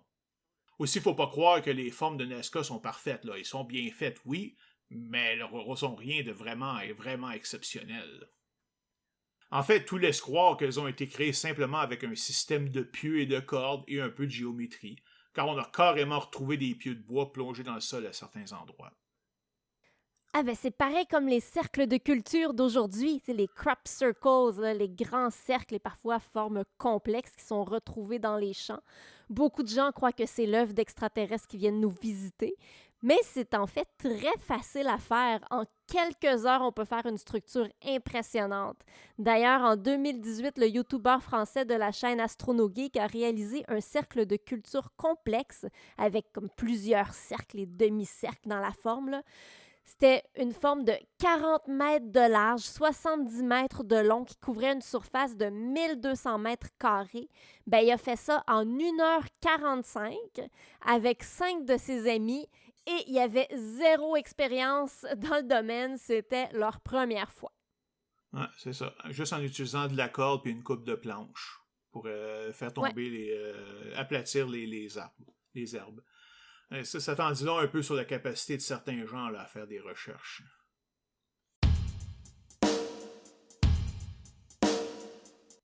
Passons donc au deuxième sujet, les grandes pyramides. Ben, si t'es comme moi, t'as probablement entendu parler d'un paquet de pouvoirs qu'une pyramide est supposée avoir. Ouais, je me souviens entre autres qu'elles sont supposées avoir des pouvoirs de conservation exceptionnels, là, du genre la nourriture qui ne pourrit pas à l'intérieur de la pyramide. Ouais, c'est ça, à moins que ce soit de la bouffe de McDo, là, parce qu'elle, elle pourrit jamais nulle part, hein? De toute façon. On dira pas que c'est pas vraiment de la bouffe, là, mais bon. C'est ça. Mais bon, revenons. Alors, j'imagine que tout ça tient aux momies qu'on a découvertes à l'intérieur des pyramides et qui étaient encore relativement bien conservées malgré le temps. Mais en fait, c'est juste un des pouvoirs surnaturels qui leur ont été attribués. Il y a même un ensemble complet de pseudosciences qui leur sont réservées, comme je disais tout à l'heure, là, on appelle ça la pyramidologie. Littéralement, la science des pyramides. Quelque chose me dit que c'est pas très scientifique, ça. Ouais, en fait, c'est plutôt la partie de la pseudo-archéologie qui traite des pyramides, pas de la science. Mais il y a plusieurs pouvoirs attribués aux pyramides en plus du pouvoir de conservation. On dit que toute pyramide orientée de la même façon que la pyramide de Gizeh accélère la germination des graines et qu'elles font en sorte qu'une plante placée à l'intérieur de la pyramide va pousser plus rapidement. Aussi, l'eau du robinet se transformerait en eau douce. Une lame de rasoir placée sous la pyramide va s'aiguiser. C'est pas tout. Depuis les années 70, on parle de pouvoir curatif de la pyramide. Eh oui, la forme pyramidale pourrait traiter plein de problèmes de santé, des rhumatismes en passant par l'épilepsie jusqu'au psoriasis.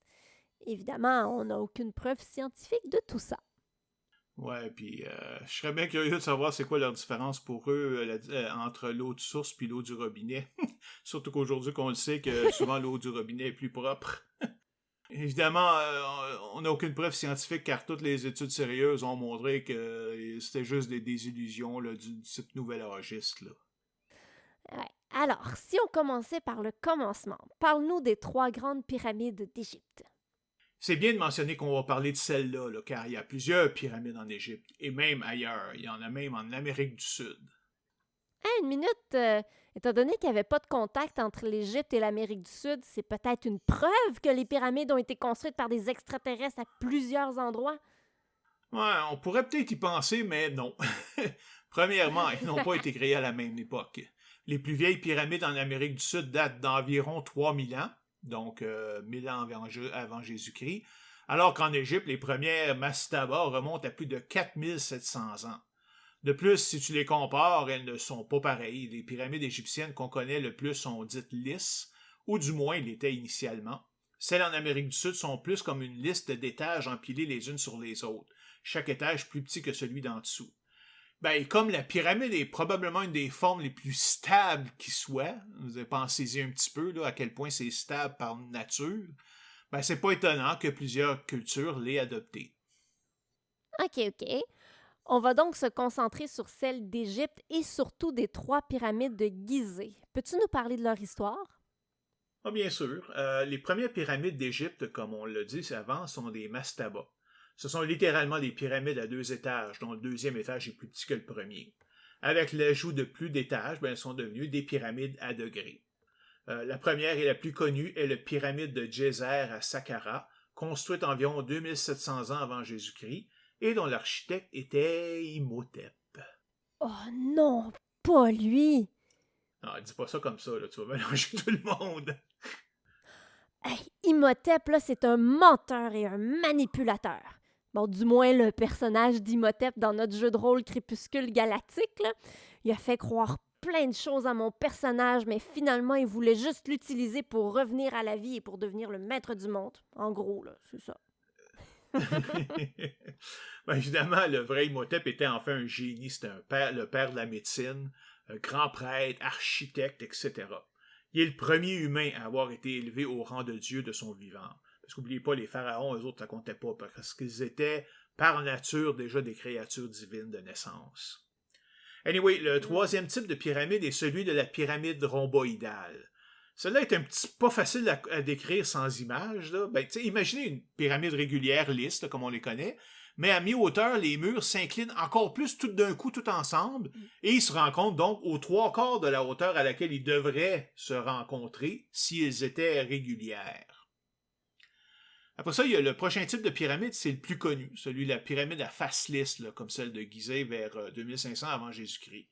Parmi les plus célèbres, ben, on trouve les pyramides des pharaons Khéops, de son nom égyptien Khufu, Képhren ou Khafré, et Mykérinos ou Menkaure. Tout ça, c'est à Gizeh, tout près du Caire. Cette période marque aussi le pic des pyramides. Là. Il y en a eu plusieurs autres après, mais on a pu voir qu'elles étaient de moindre qualité et se sont vraiment détériorées avec le temps. Mais elle servait à quoi au juste? Essentiellement, ce sont de gigantesques tombeaux dans lesquels les corps des pharaons qui les ont fait construire ont été déposés à leur mort. On sait que chacune des 3 grandes pyramides a pris environ 20 ans à construire du vivant du pharaon. La pyramide de Khéops est d'ailleurs la seule des 7 merveilles du monde antique à avoir survécu jusqu'à nos jours. Wow, tu parles d'un égo! Ouais, mais n'oublie pas que pour les Égyptiens, le pharaon était littéralement d'origine divine et non pas un être humain. C'était donc un moyen de le vénérer. Mais en quoi tout ça a rapport avec les extraterrestres? Mais parce que ce sont les extraterrestres qui l'ont construite. Mais après tout, il est impossible de construire une forme aussi stable qu'une pyramide avec des dizaines de milliers de travailleurs sur une vingtaine d'années. Je sens le sarcasme. Ah, elle était bonne, évidemment. Là, tu sais. Les pyramidologues, si on peut leur donner ce nom, là, considèrent que les civilisations anciennes, surtout celles qui n'étaient pas blanches comme eux, étaient incapables d'un tel fait d'armes. Donc, évidemment, ce sont les extraterrestres qui sont responsables. Ils n'ont absolument aucune preuve, évidemment, là, juste un racisme systémique et un manque complet d'imagination. Comme je le disais, les gens de ce temps-là sont les mêmes qu'aujourd'hui avec la même ingéniosité. Bon, je sais qu'on peut pas prouver un négatif, mais est-ce qu'on a des preuves qu'elles ont été créées par des humains? Ben, c'est sûr qu'on a encore des questions sur la manière dont ils ont pu dresser une structure aussi haute. Là. La pyramide de Khéops a été longtemps le plus haut bâtiment au monde, environ 146 mètres initialement, quand elle est intacte. Mais ce sont juste des points de vue logistiques. Plusieurs méthodes possibles ont été proposées. On ne sait juste pas laquelle a été utilisée ou lesquelles. Ce qu'on a par contre, ce sont des preuves indirectes qu'on les a utilisées. Comme quoi? Mais par exemple, on peut littéralement voir l'évolution des pyramides. Donc, il y a les trois grandes pyramides ne sont pas apparues de nulle part. Là. Elles sont le processus d'une évolution de la construction, du simple mastaba à la pyramide à surface lisse, avant de décliner. Et ça sur des centaines d'années, quelques centaines.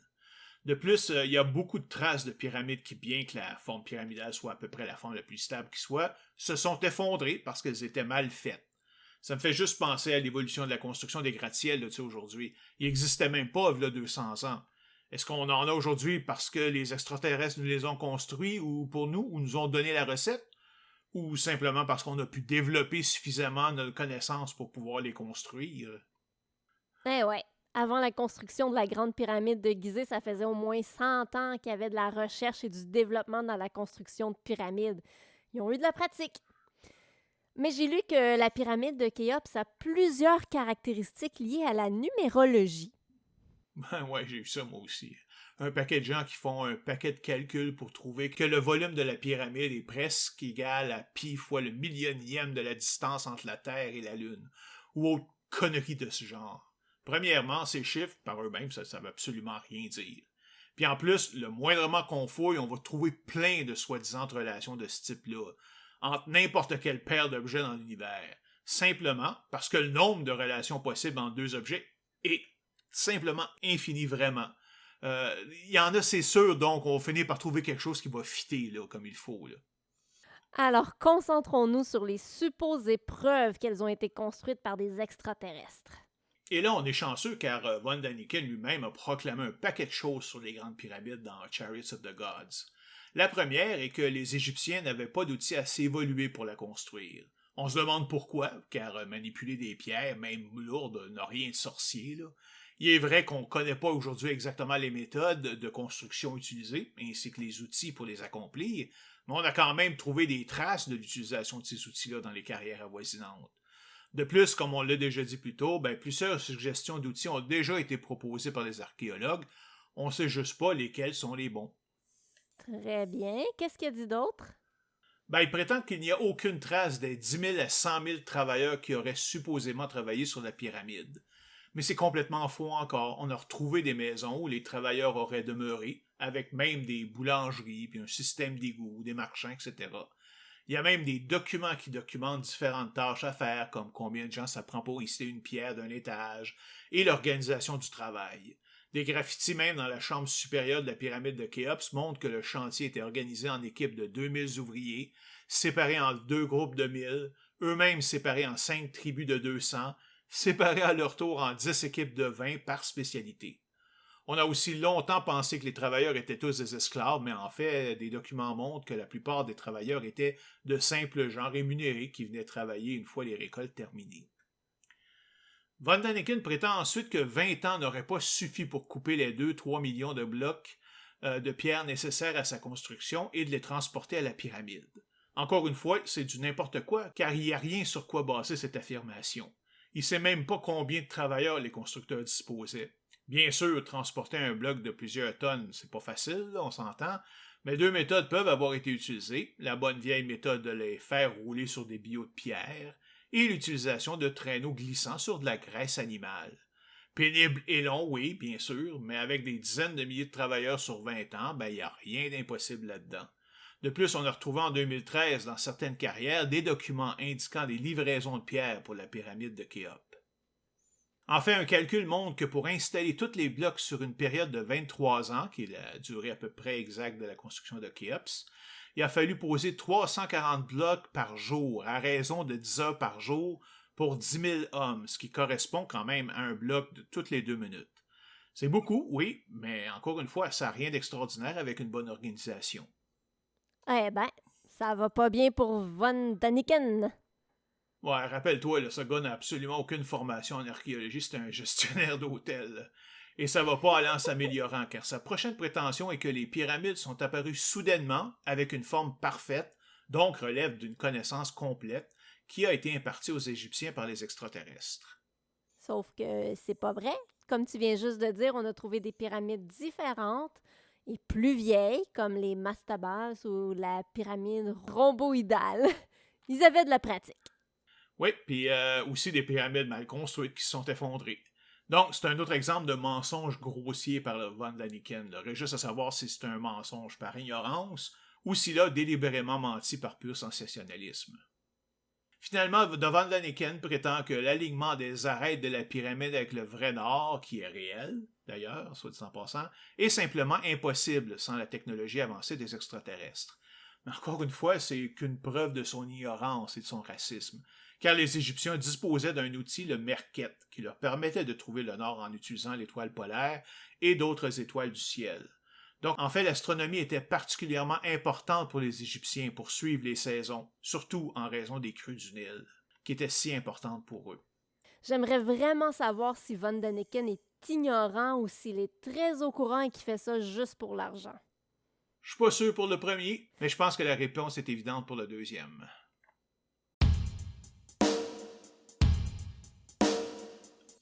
Pour notre prochain sujet, tu veux nous parler de l'Atlantide.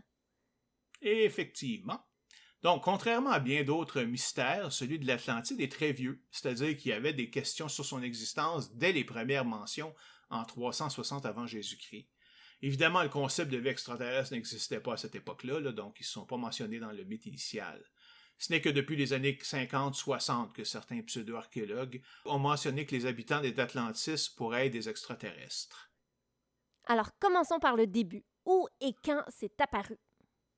La première apparition de l'Atlantide remonte à 360 avant Jésus-Christ, comme je viens de le dire, par le philosophe grec Platon. Dans son livre Timaeus, il parle d'une île gigantesque loin dans l'océan Atlantique, passé les piliers d'Héraclès, c'est-à-dire le détroit de Gibraltar, à l'entrée de la Méditerranée. Il parle d'une île plus grande que la Libye et l'Asie mises ensemble. En fait, il cite supposément Solon, un politicien athénien, qui aurait visité l'Égypte environ 140 ans plus tôt et qui aurait traduit des anciens textes égyptiens parlant de l'Atlantide. Et non seulement ça, mais cette supposée civilisation aurait vécu plus de 6500 ans plus tôt. OK, donc c'est pas une source de première ligne. Absolument pas. Platon en reparle dans un autre livre, Critas, où il entre dans une description de l'île, de sa création par les dieux, de son évolution vers une société idyllique, sa décadence et son virage vers une société de conquête, puis sa destruction par un tremblement de terre. Note que dans cette version, l'île n'a pas disparu au fond de l'océan, mais s'est transformée en banc de boue tellement large qu'il bloquait tout passage à l'océan. L'île elle-même mesure plus de 552 km par 368 km. Wow! OK, c'est pas aussi gros qu'un continent, mais c'est quand même un maudit gros morceau pour la détruire complètement avec un tremblement de terre. Ouais, on pourrait penser que si elle était assez proche même de la côte pour boucher l'accès à l'océan, mais un aussi gros tremblement de terre aurait probablement aussi dévasté le continent et provoqué des tsunamis un peu partout. Mais tout ça n'a aucune importance, car au bout du compte, le Platon n'a pas fait un ouvrage historique. Son but était essentiellement social, il voulait simplement montrer comment une civilisation comme Athènes devait se conduire en la comparant avec la civilisation atlante qui aurait atteint un sommet idyllique avant de s'effondrer de l'intérieur par la décadence et le désir de conquête. En fait, plusieurs des philosophes de l'époque, dont Aristote, sont convaincus que l'Atlantide n'est qu'une invention de Platon pour illustrer son discours. D'autres pensent qu'elle a vraiment existé. Mais tout que rien dans tout ça ne parle de technologie avancée, d'êtres paranormaux ou d'autres balivernes de ce genre. En fait, le mythe de l'Atlantide n'a jamais tenu un rôle particulièrement important dans la philosophie grecque et elle a rapidement disparu des esprits. Bon, et j'imagine que ce sont les amateurs de New Age qui l'ont redécouverte? Et non, pas du tout. Ah bon? En fait, l'idée de l'Atlantide est ressortie dès la Renaissance au 16e siècle, lors de la redécouverte des anciens philosophes grecs. Aussitôt, le côté métaphorique de son existence est mis de côté et plusieurs personnes commencent à chercher où elle se trouvait. L'Amérique venait d'être découverte à ce moment-là, alors évidemment, plusieurs personnes l'ont identifiée à l'Amérique. Juste un problème, c'est que la description de l'Atlantide n'est pas du tout comme celle de l'Amérique, et plus important encore, l'Amérique est toujours là. Et n'est pas une mer de boue. Ouais. On s'entend que l'Amérique est beaucoup, beaucoup plus grosse que ce qui est décrit par Platon. Juste l'Amérique du Nord couvre plus de 24,5 millions de kilomètres carrés comparé aux 200 000 kilomètres carrés de l'île de Platon. Il y a même un cartographe flamand, Abraham Ortelius, qui a suggéré en 1596, bien avant Wegener et sa théorie de la dérive des continents, que l'Atlantide s'est en fait déchirée de l'Europe suite à des tremblements de terre et s'est éloignée pour former l'Amérique. Mais pourquoi il pensait ça? En fait, son argument est exactement le même que Wegener, c'est-à-dire que le contour de la côte est de l'Amérique correspond trop bien au contour de la côte ouest de l'Europe et de l'Afrique pour que ce soit un hasard. Mais évidemment, on sait aujourd'hui que ce genre de déplacement prend des centaines de millions d'années pour se faire, alors que Ortelius le suggère que ça s'est fait sur seulement 9000 ans. D'autres pseudo-archéologues s'en sont ensuite mêlés. Le savant français Brasseur de Bourbourg, par exemple, a perdu toute crédibilité quand il a avancé que les Mayas étaient des descendants des survivants de l'Atlantide. Ignatius Donnelly a également soutenu cette théorie dans son livre de 1882, Atlantis, The Antediluvian World. Il est cependant le premier à proposer que l'Atlantide était une civilisation technologiquement avancée et où se trouvait le Jardin d'Éden. Une minute, je pensais que Platon avait dit qu'elle avait été créée par les dieux grecs. Qu'est-ce que le dieu chrétien vient vers là-dedans, là? Ben là, tu vois, là, c'est un exemple flagrant d'appropriation culturelle et religieuse. Ils reprennent le mythe de l'Atlantide, mais le transforment pour le faire correspondre à leur vision de l'histoire, leur religion. Selon eux, Platon avait raison, sauf pour le petit détail qu'elle a été créée par Yahvé et non pas par Poséidon. Et évidemment, ce n'est pas un tremblement de terre qui l'a détruite, mais le déluge de la Bible. Ah, donc comme le déluge aurait créé le Grand Canyon. En fait, Donnelly est un peu considéré comme le père de la pseudo-archéologie, mais il n'est pas le seul, loin de là. Dans les années 1870, un groupe occulte est apparu à la Theosophical Society, qui est devenu célèbre et dont on discute encore aujourd'hui. Fondée par Elena Petrovna Blavatsky, elle combinait le romantisme occidental avec des concepts religieux orientaux. Le livre original de Blavatsky, La Doctrine en 1888, aurait été dicté, selon elle, en Atlantide, et elle pouvait communiquer avec eux. Pour elle, la civilisation atlantéenne aurait existé entre 1 million et 900 000 années dans le passé. Wow, on est loin des 9000 ans de Platon.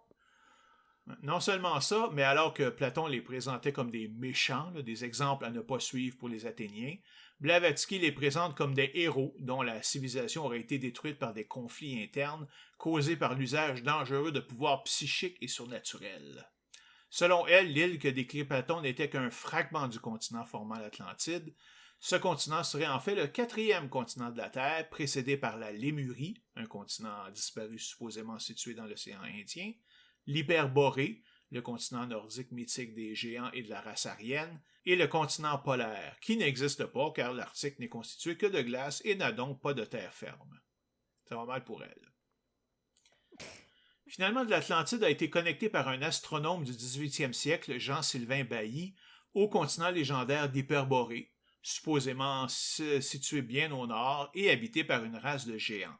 Ce serait aussi la place de naissance de la race aryenne, comme on le disait tout à l'heure, si chère aux nazis d'Hitler et qui n'a jamais existé. Cette idée d'une race nordique supérieure a été supportée par la société de Thule, ça va te rappeler des souvenirs aussi, en particulier, puis par le parti nazi lui-même. Note que ça entre en contradiction d'ailleurs avec les théories de Madame Blavatsky, parce qu'elle décrivait les Atlantes comme une race non caucasienne, contrairement aux nazis. Ouais, une autre belle contradiction. Et c'est impossible de savoir qui a raison, car aucun de ces groupes n'apporte aucune preuve de ce qu'ils avancent. C'est juste de la fiction, de la fabulation. La dernière personne dont je veux parler avant les proposants des anciens astronautes est Edgar Cayce. Ah oui, j'en ai parlé dans mon épisode sur la clairvoyance et les prédictions. Oui, mais j'aimerais en parler plus car il y a une connexion directe à l'Atlantide. Donc, Edgar Cayce est un Américain né en 1877 et mort en 1945. Cet homme sans vraiment d'instruction est surtout connu pour sa supposée capacité à entrer dans une transe qui lui permettrait de diagnostiquer des personnes malades et de leur dicter des cures qui, malgré ce qui est dit, ne fonctionnaient généralement pas.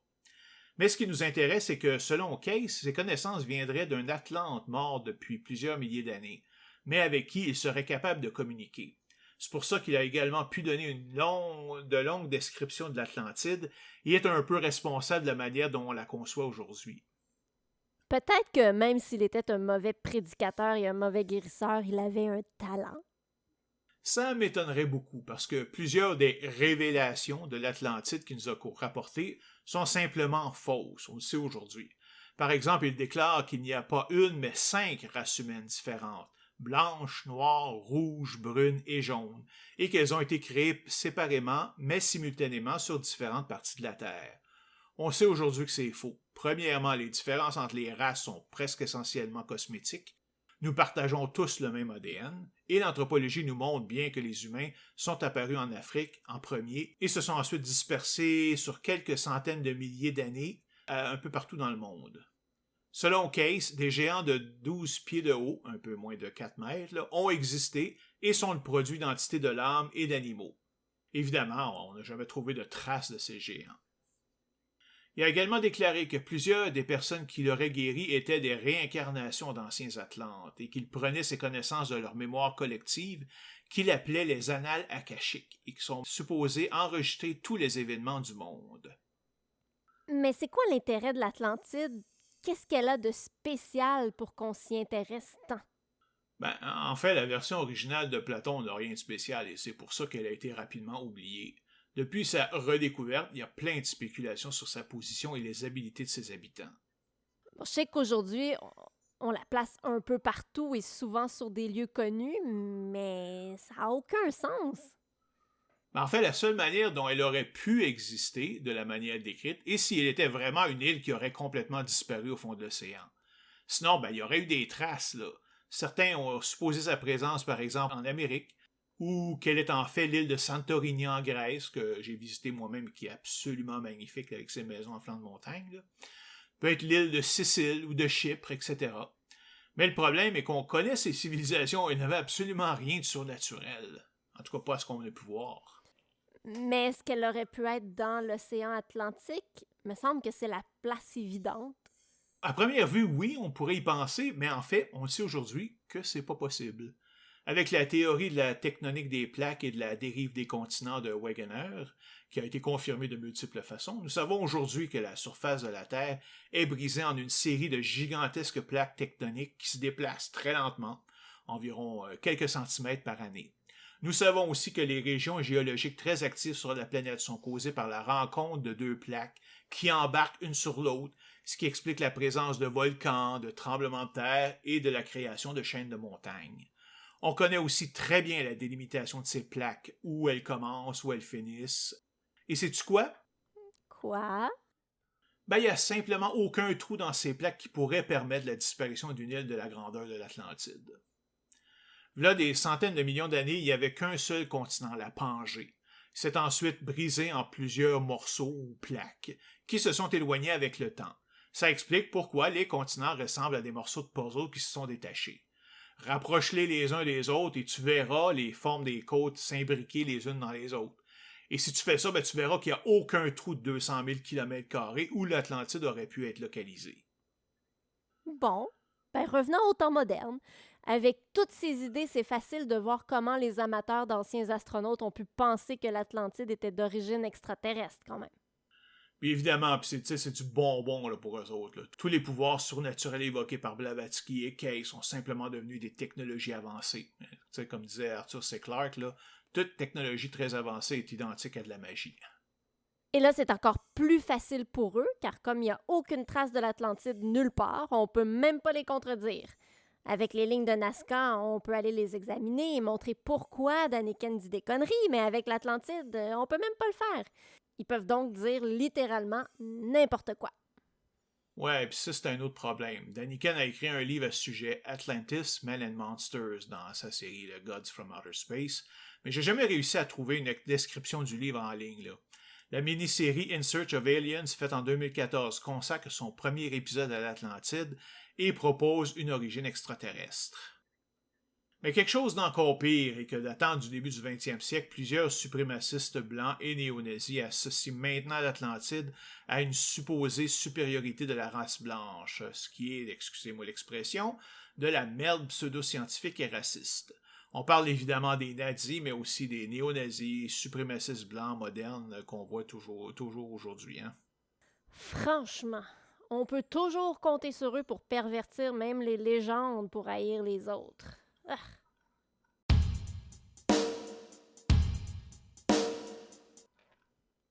Parlons maintenant de Stonehenge. C'est en Angleterre, je pense. En plein ça. Stonehenge est un site préhistorique dans la plaine de Salisbury, dans le comté de Wiltshire, en Angleterre. Il consiste en un anneau externe de pierre verticale d'environ 4 mètres de haut et de 2,1 mètres de large, chacune pesant environ 25 tonnes, plus ou moins. Elles étaient initialement reliées entre elles par des pierres posées à plat, mais seulement quelques-unes demeurent. Au centre, il y a un autre anneau interne de pierres de basalte et 5 autres groupes de 3 pierres qu'on appelle des trilithes, c'est-à-dire 2 pierres verticales reliées sur le dessus par une troisième pierre. Il y a aussi des trous dans le sol, certains qui ont contenu des pierres qui ont été enlevées, d'autres non. Le tout a été construit par phase sur une longue période de temps, entre moins 2800 et moins 1100, ce qui correspond à l'époque du néolithique jusqu'à l'âge de bronze. C'est quoi ça, le néolithique?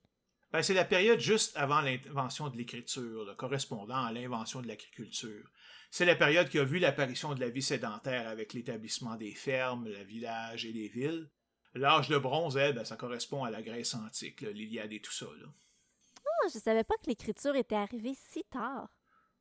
En fait, elle est apparue plusieurs centaines d'années avant, premièrement dans la civilisation de Sumer puis en Égypte, mais elle n'était pas encore présente dans les civilisations d'Angleterre. D'ailleurs, pour revenir à Stonehenge, on ne connaît pas vraiment ses bâtisseurs, même si on a quelques informations grâce à de l'ADN qu'on a pu extraire de restes humains. Tiens, un cas où les tests d'ADN généalogiques ont été efficaces. Oui, effectivement. Donc, ce qu'on sait, c'est que les premiers habitants de la région étaient des fermiers venant de la partie est de la Méditerranée, probablement de ce qui allait devenir la Grèce. Ils seraient arrivés vers 4000 avant Jésus-Christ. Ce pourrait bien être eux qui ont introduit la tradition de construire des monuments en utilisant de grandes pierres et qui auraient construit la première phase de Stonehenge. Puis, vers moins 2500 est arrivée d'Europe une autre culture qu'on appelle campaniforme, qui aurait remplacé en bonne partie les créateurs de Stonehenge, ajoutant leur propre construction. Cette culture était beaucoup plus forte, plus unie et avait de multiples contacts commerciaux avec le reste de l'Europe. Ce sont probablement eux qui ont construit le reste de Stonehenge. Mais on n'a pas de preuves. Non, simplement parce que comme il n'y avait pas d'écriture, il n'y a pas d'archives de leurs actions. Tout ce qu'on a, ce sont des traces qu'ils ont laissées sur le site. OK, je comprends ça, mais ma question est pourquoi? Qu'est-ce que ça leur donnait de transporter des centaines de tonnes de pierres et de les assembler comme ça? En fait, même aujourd'hui, on n'est pas sûr. Comme les trilithes sont alignés avec le soleil couchant au solstice d'hiver et au soleil levant du solstice d'été, certains lui donnent une fonction astronomique. J'imagine qu'il y a des pseudo-archéologues qui doivent dire que les constructeurs n'avaient pas de connaissances assez avancées pour savoir ce qu'était même un solstice ou quand il arrivait, et donc que ce sont les extraterrestres qui sont responsables. On peut rien te cacher, évidemment.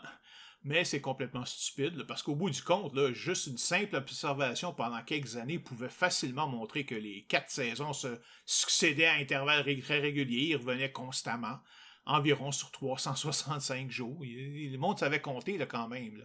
Puis qu'à chaque 3 mois, le soleil passait dans une phase de transition d'une saison à l'autre.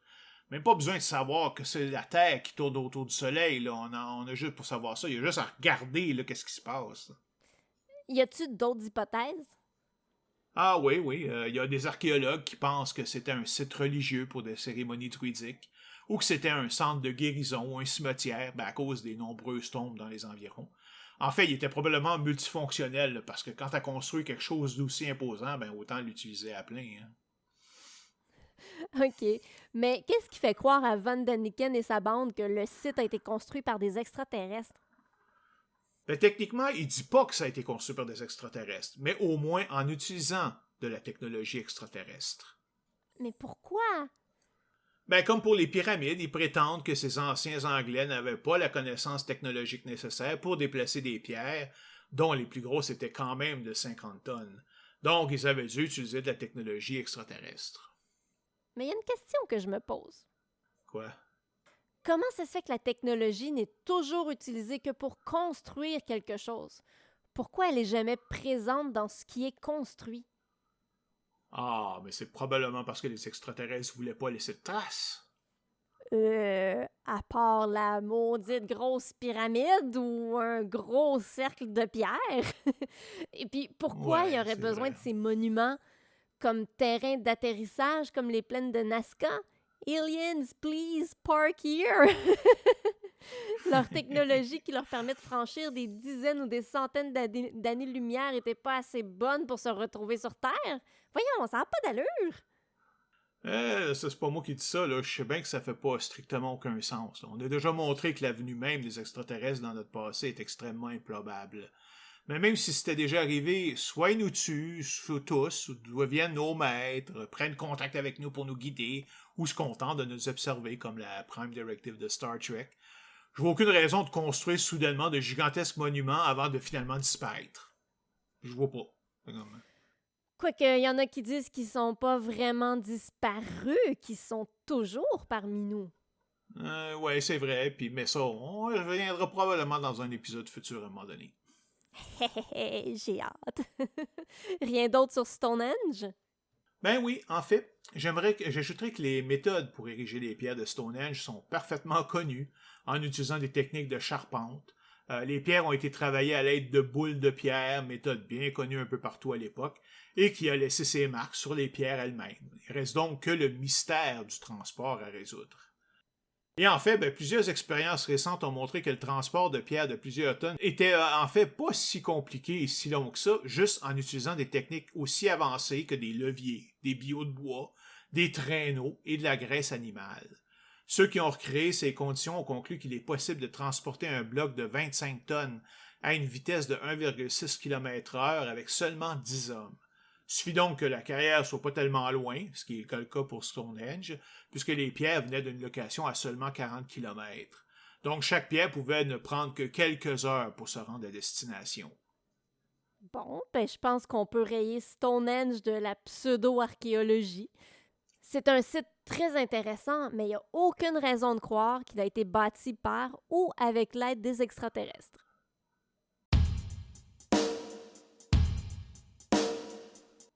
Alors, pour notre dernier sujet, on va inverser les rôles, donc, si tu le veux bien. Tu sais, après les 2 épisodes, il faut bien te faire travailler un petit peu. Pas de problème, je suis prête. Alors, maintenant, on va parler de la mystérieuse île de Pâques et de ces fameuses statues, les Moai. L'île de Pâques s'appelle en fait Rapa Nui. Si la majorité des gens la connaissent sous le nom de l'île de Pâques, c'est qu'elle a été découverte par un explorateur néerlandais le 6 avril 1722, le jour de Pâques. Comme il avait de la suite dans les idées, il l'a appelée l'île de Pâques et c'est resté. C'est original. Rapa Nui, c'est une petite île de forme triangulaire de 164 km². Pour vous donner une idée, c'est à moitié moins grand que la ville de Trois-Rivières. OK, donc rien de spécial pour le moment. Mais en fait, les statues ne sont pas le seul mystère de l'île. La présence même d'une population est étrange. C'est parce que l'île est loin de tout, très très loin. Elle est d'ailleurs l'endroit la plus isolé au monde. Ses voisins les plus proches sont un groupe d'îles à plus de 1850 km. L'île habitée la plus proche est l'île de Pitcairn. Je pense que je prononce ça mal, là. Pitcairn, à plus de 2075 km. D'après des analyses scientifiques, on croit que le peuplement de l'île date de l'année 1200. Comment la population a pu arriver là en 1200? Probablement transporté par une soucoupe volante. T'es pas loin! En fait, les partisans de l'explication extraterrestre font un lien avec le culte de l'homme-oiseau qui est très présent sur l'île. Dans ce culte, le Tangata Manu est en fait le vainqueur d'une compétition annuelle très dangereuse pour récupérer les premiers œufs de la saison d'un oiseau appelé Manu Tara d'un îlet tout proche. Alors, il reçoit beaucoup de respect et de cadeaux des autres habitants et il est considéré comme une personne sacrée pour le reste de l'année où il pourra juste manger et dormir. Mais comme tu peux le penser, certaines personnes croient que l'homme-oiseau est en fait la représentation d'extraterrestres et que ce seraient eux qui ont emmené des êtres humains sur l'île. Ils ne voient pas d'autre explication possible. Évidemment, ils ont tort. On sait maintenant que les premiers colons étaient polynésiens. Dans les années 1200, les Polynésiens se déplacent déjà très bien en bateau. En 1999, des scientifiques ont fait une reconstitution du chemin possiblement emprunté par les premiers colons à partir du Mangareva, qui se trouve à 2600 km de l'île. Ils ont utilisé des embarcations polynésiennes de l'époque et ils ont fait le voyage en 19 jours de navigation. C'est donc pas si impossible que ça que des gens aient navigué jusqu'à cette île et qu'ils s'y soient installés même en 1200. Mais on peut juste pas être sûr car ils possédaient pas de système d'écriture. Chose certaine, pas besoin de l'aide d'extraterrestres. En fait, de 1947, il y a un célèbre Norvégien, Thor Heyerdahl, qui a organisé l'expédition Kon-Tiki, qui consistait à traverser l'océan Pacifique en canot de l'Amérique du Sud jusqu'en Polynésie, donc passer l'île de Pâques, plus loin encore. Sa théorie disant que la Polynésie avait été peuplée à partir de l'Amérique du Sud a été rejetée par la suite, mais ça n'empêche pas qu'il a vraiment réussi à faire le voyage en canot. Ben voilà. Un deuxième mystère de l'île est que la population a diminué très rapidement dans le temps. D'après les ethnologues, ils étaient plus de 15 000 au 17e siècle, mais quand les Européens sont arrivés en 1722, ils n'étaient plus que 2-3 000. Ah, ben peut-être que c'est les extraterrestres qui les ont enlevés. Peut-être, mais il y a une raison beaucoup plus simple. L'île a été complètement surexploitée, ce qui a causé une déforestation presque totale. Et il y a aussi l'introduction du rat polynésien qui a participé à ça. Ne plus avoir d'arbres veut dire que les habitants ne peuvent plus construire de canaux pour aller pêcher en mer. Puis la déforestation a causé l'érosion des terres agricoles qui a sérieusement diminué leur production et causé la famine et la disparition de plusieurs espèces d'oiseaux que les habitants mangeaient. Il y en a aussi qui pensent que les billots de bois ont été utilisés pour aider au transport des statues. Bon, ok, ben justement, parlons-en de ces statues, les moais. Elles peuvent sembler très mystérieuses car elles sont gigantesques et on les retrouve partout sur l'île. Oui, les moais représentent des figures humaines. Il y en a plus de 1000 sur l'île. Elles sont sculptées dans du toff. C'est de la cendre volcanique compressée assez malléable. Je spécifie que c'est une île volcanique. Alors du toff, c'était facile à trouver. On a l'impression que les statues sont une série d'énormes visages, mais les visages ont un corps.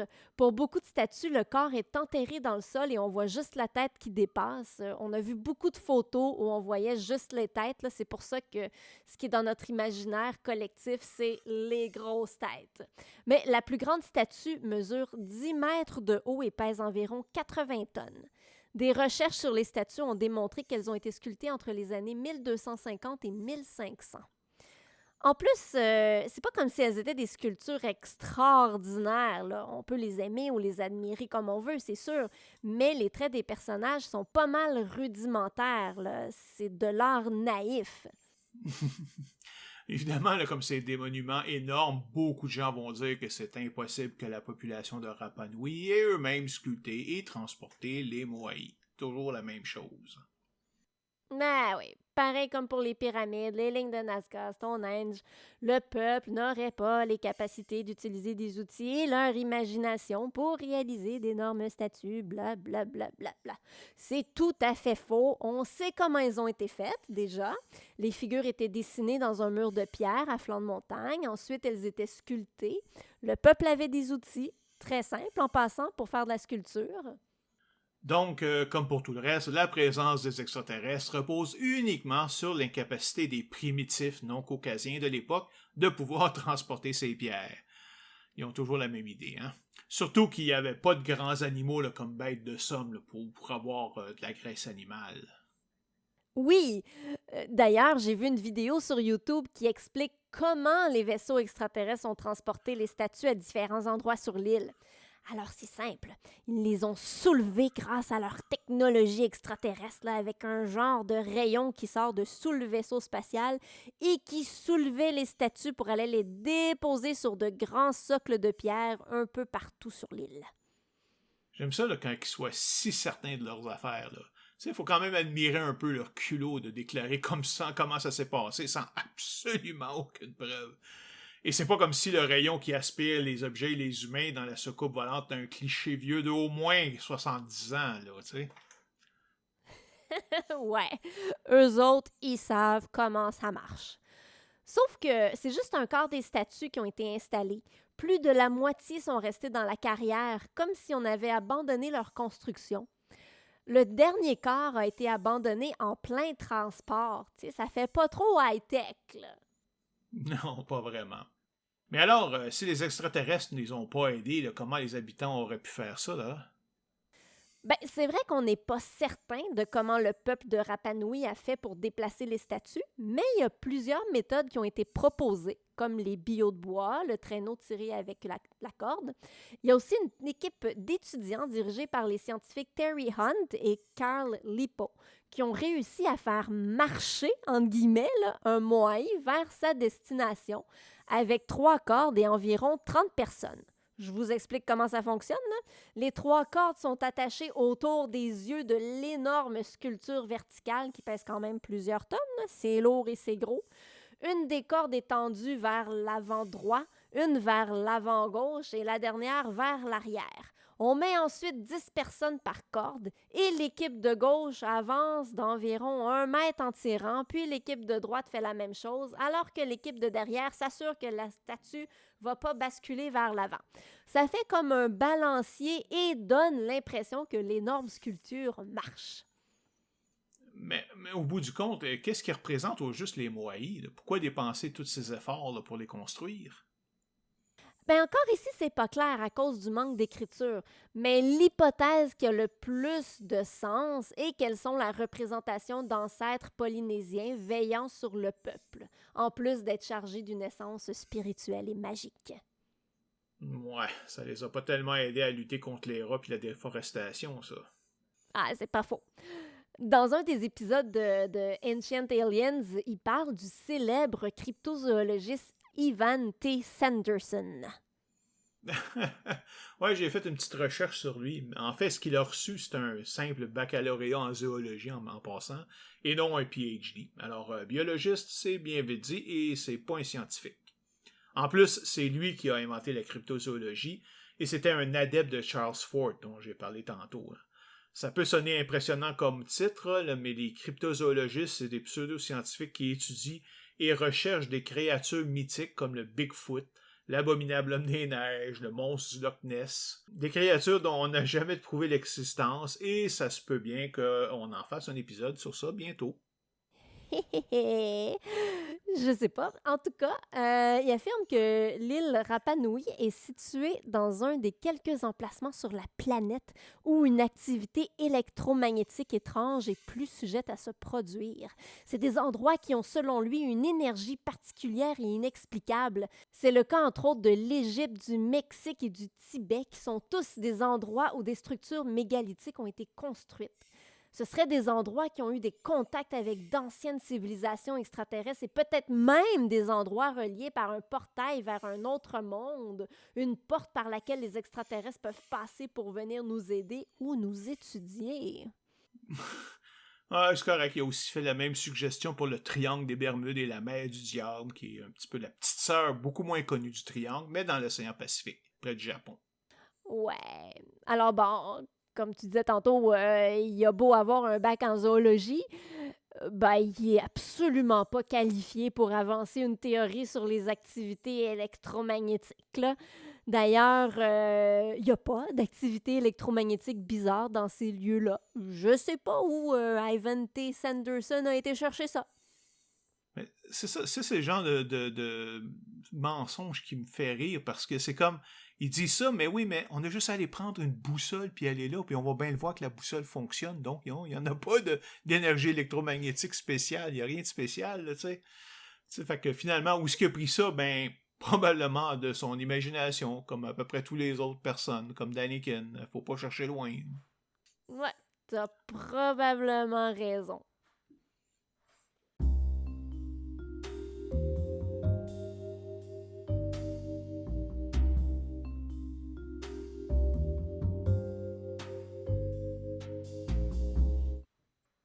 C'est maintenant tout pour cet épisode. Alors, Isa, là, pas trop fatiguée, là? Non, pas trop, juste assez. Alors, on se revoit bientôt. Bientôt, et en attendant, vous pouvez m'écouter tous les jeudis matins sur les ondes de Passion FM à 10h10. Vous pouvez aussi m'écrire directement sur mon site web isabellestephen.ca. On est aussi tous les deux rejoignables sur Facebook. OK, ça va faire les plugs, là. C'est fini les plugs, c'est fini. Alors, à la prochaine! Bye!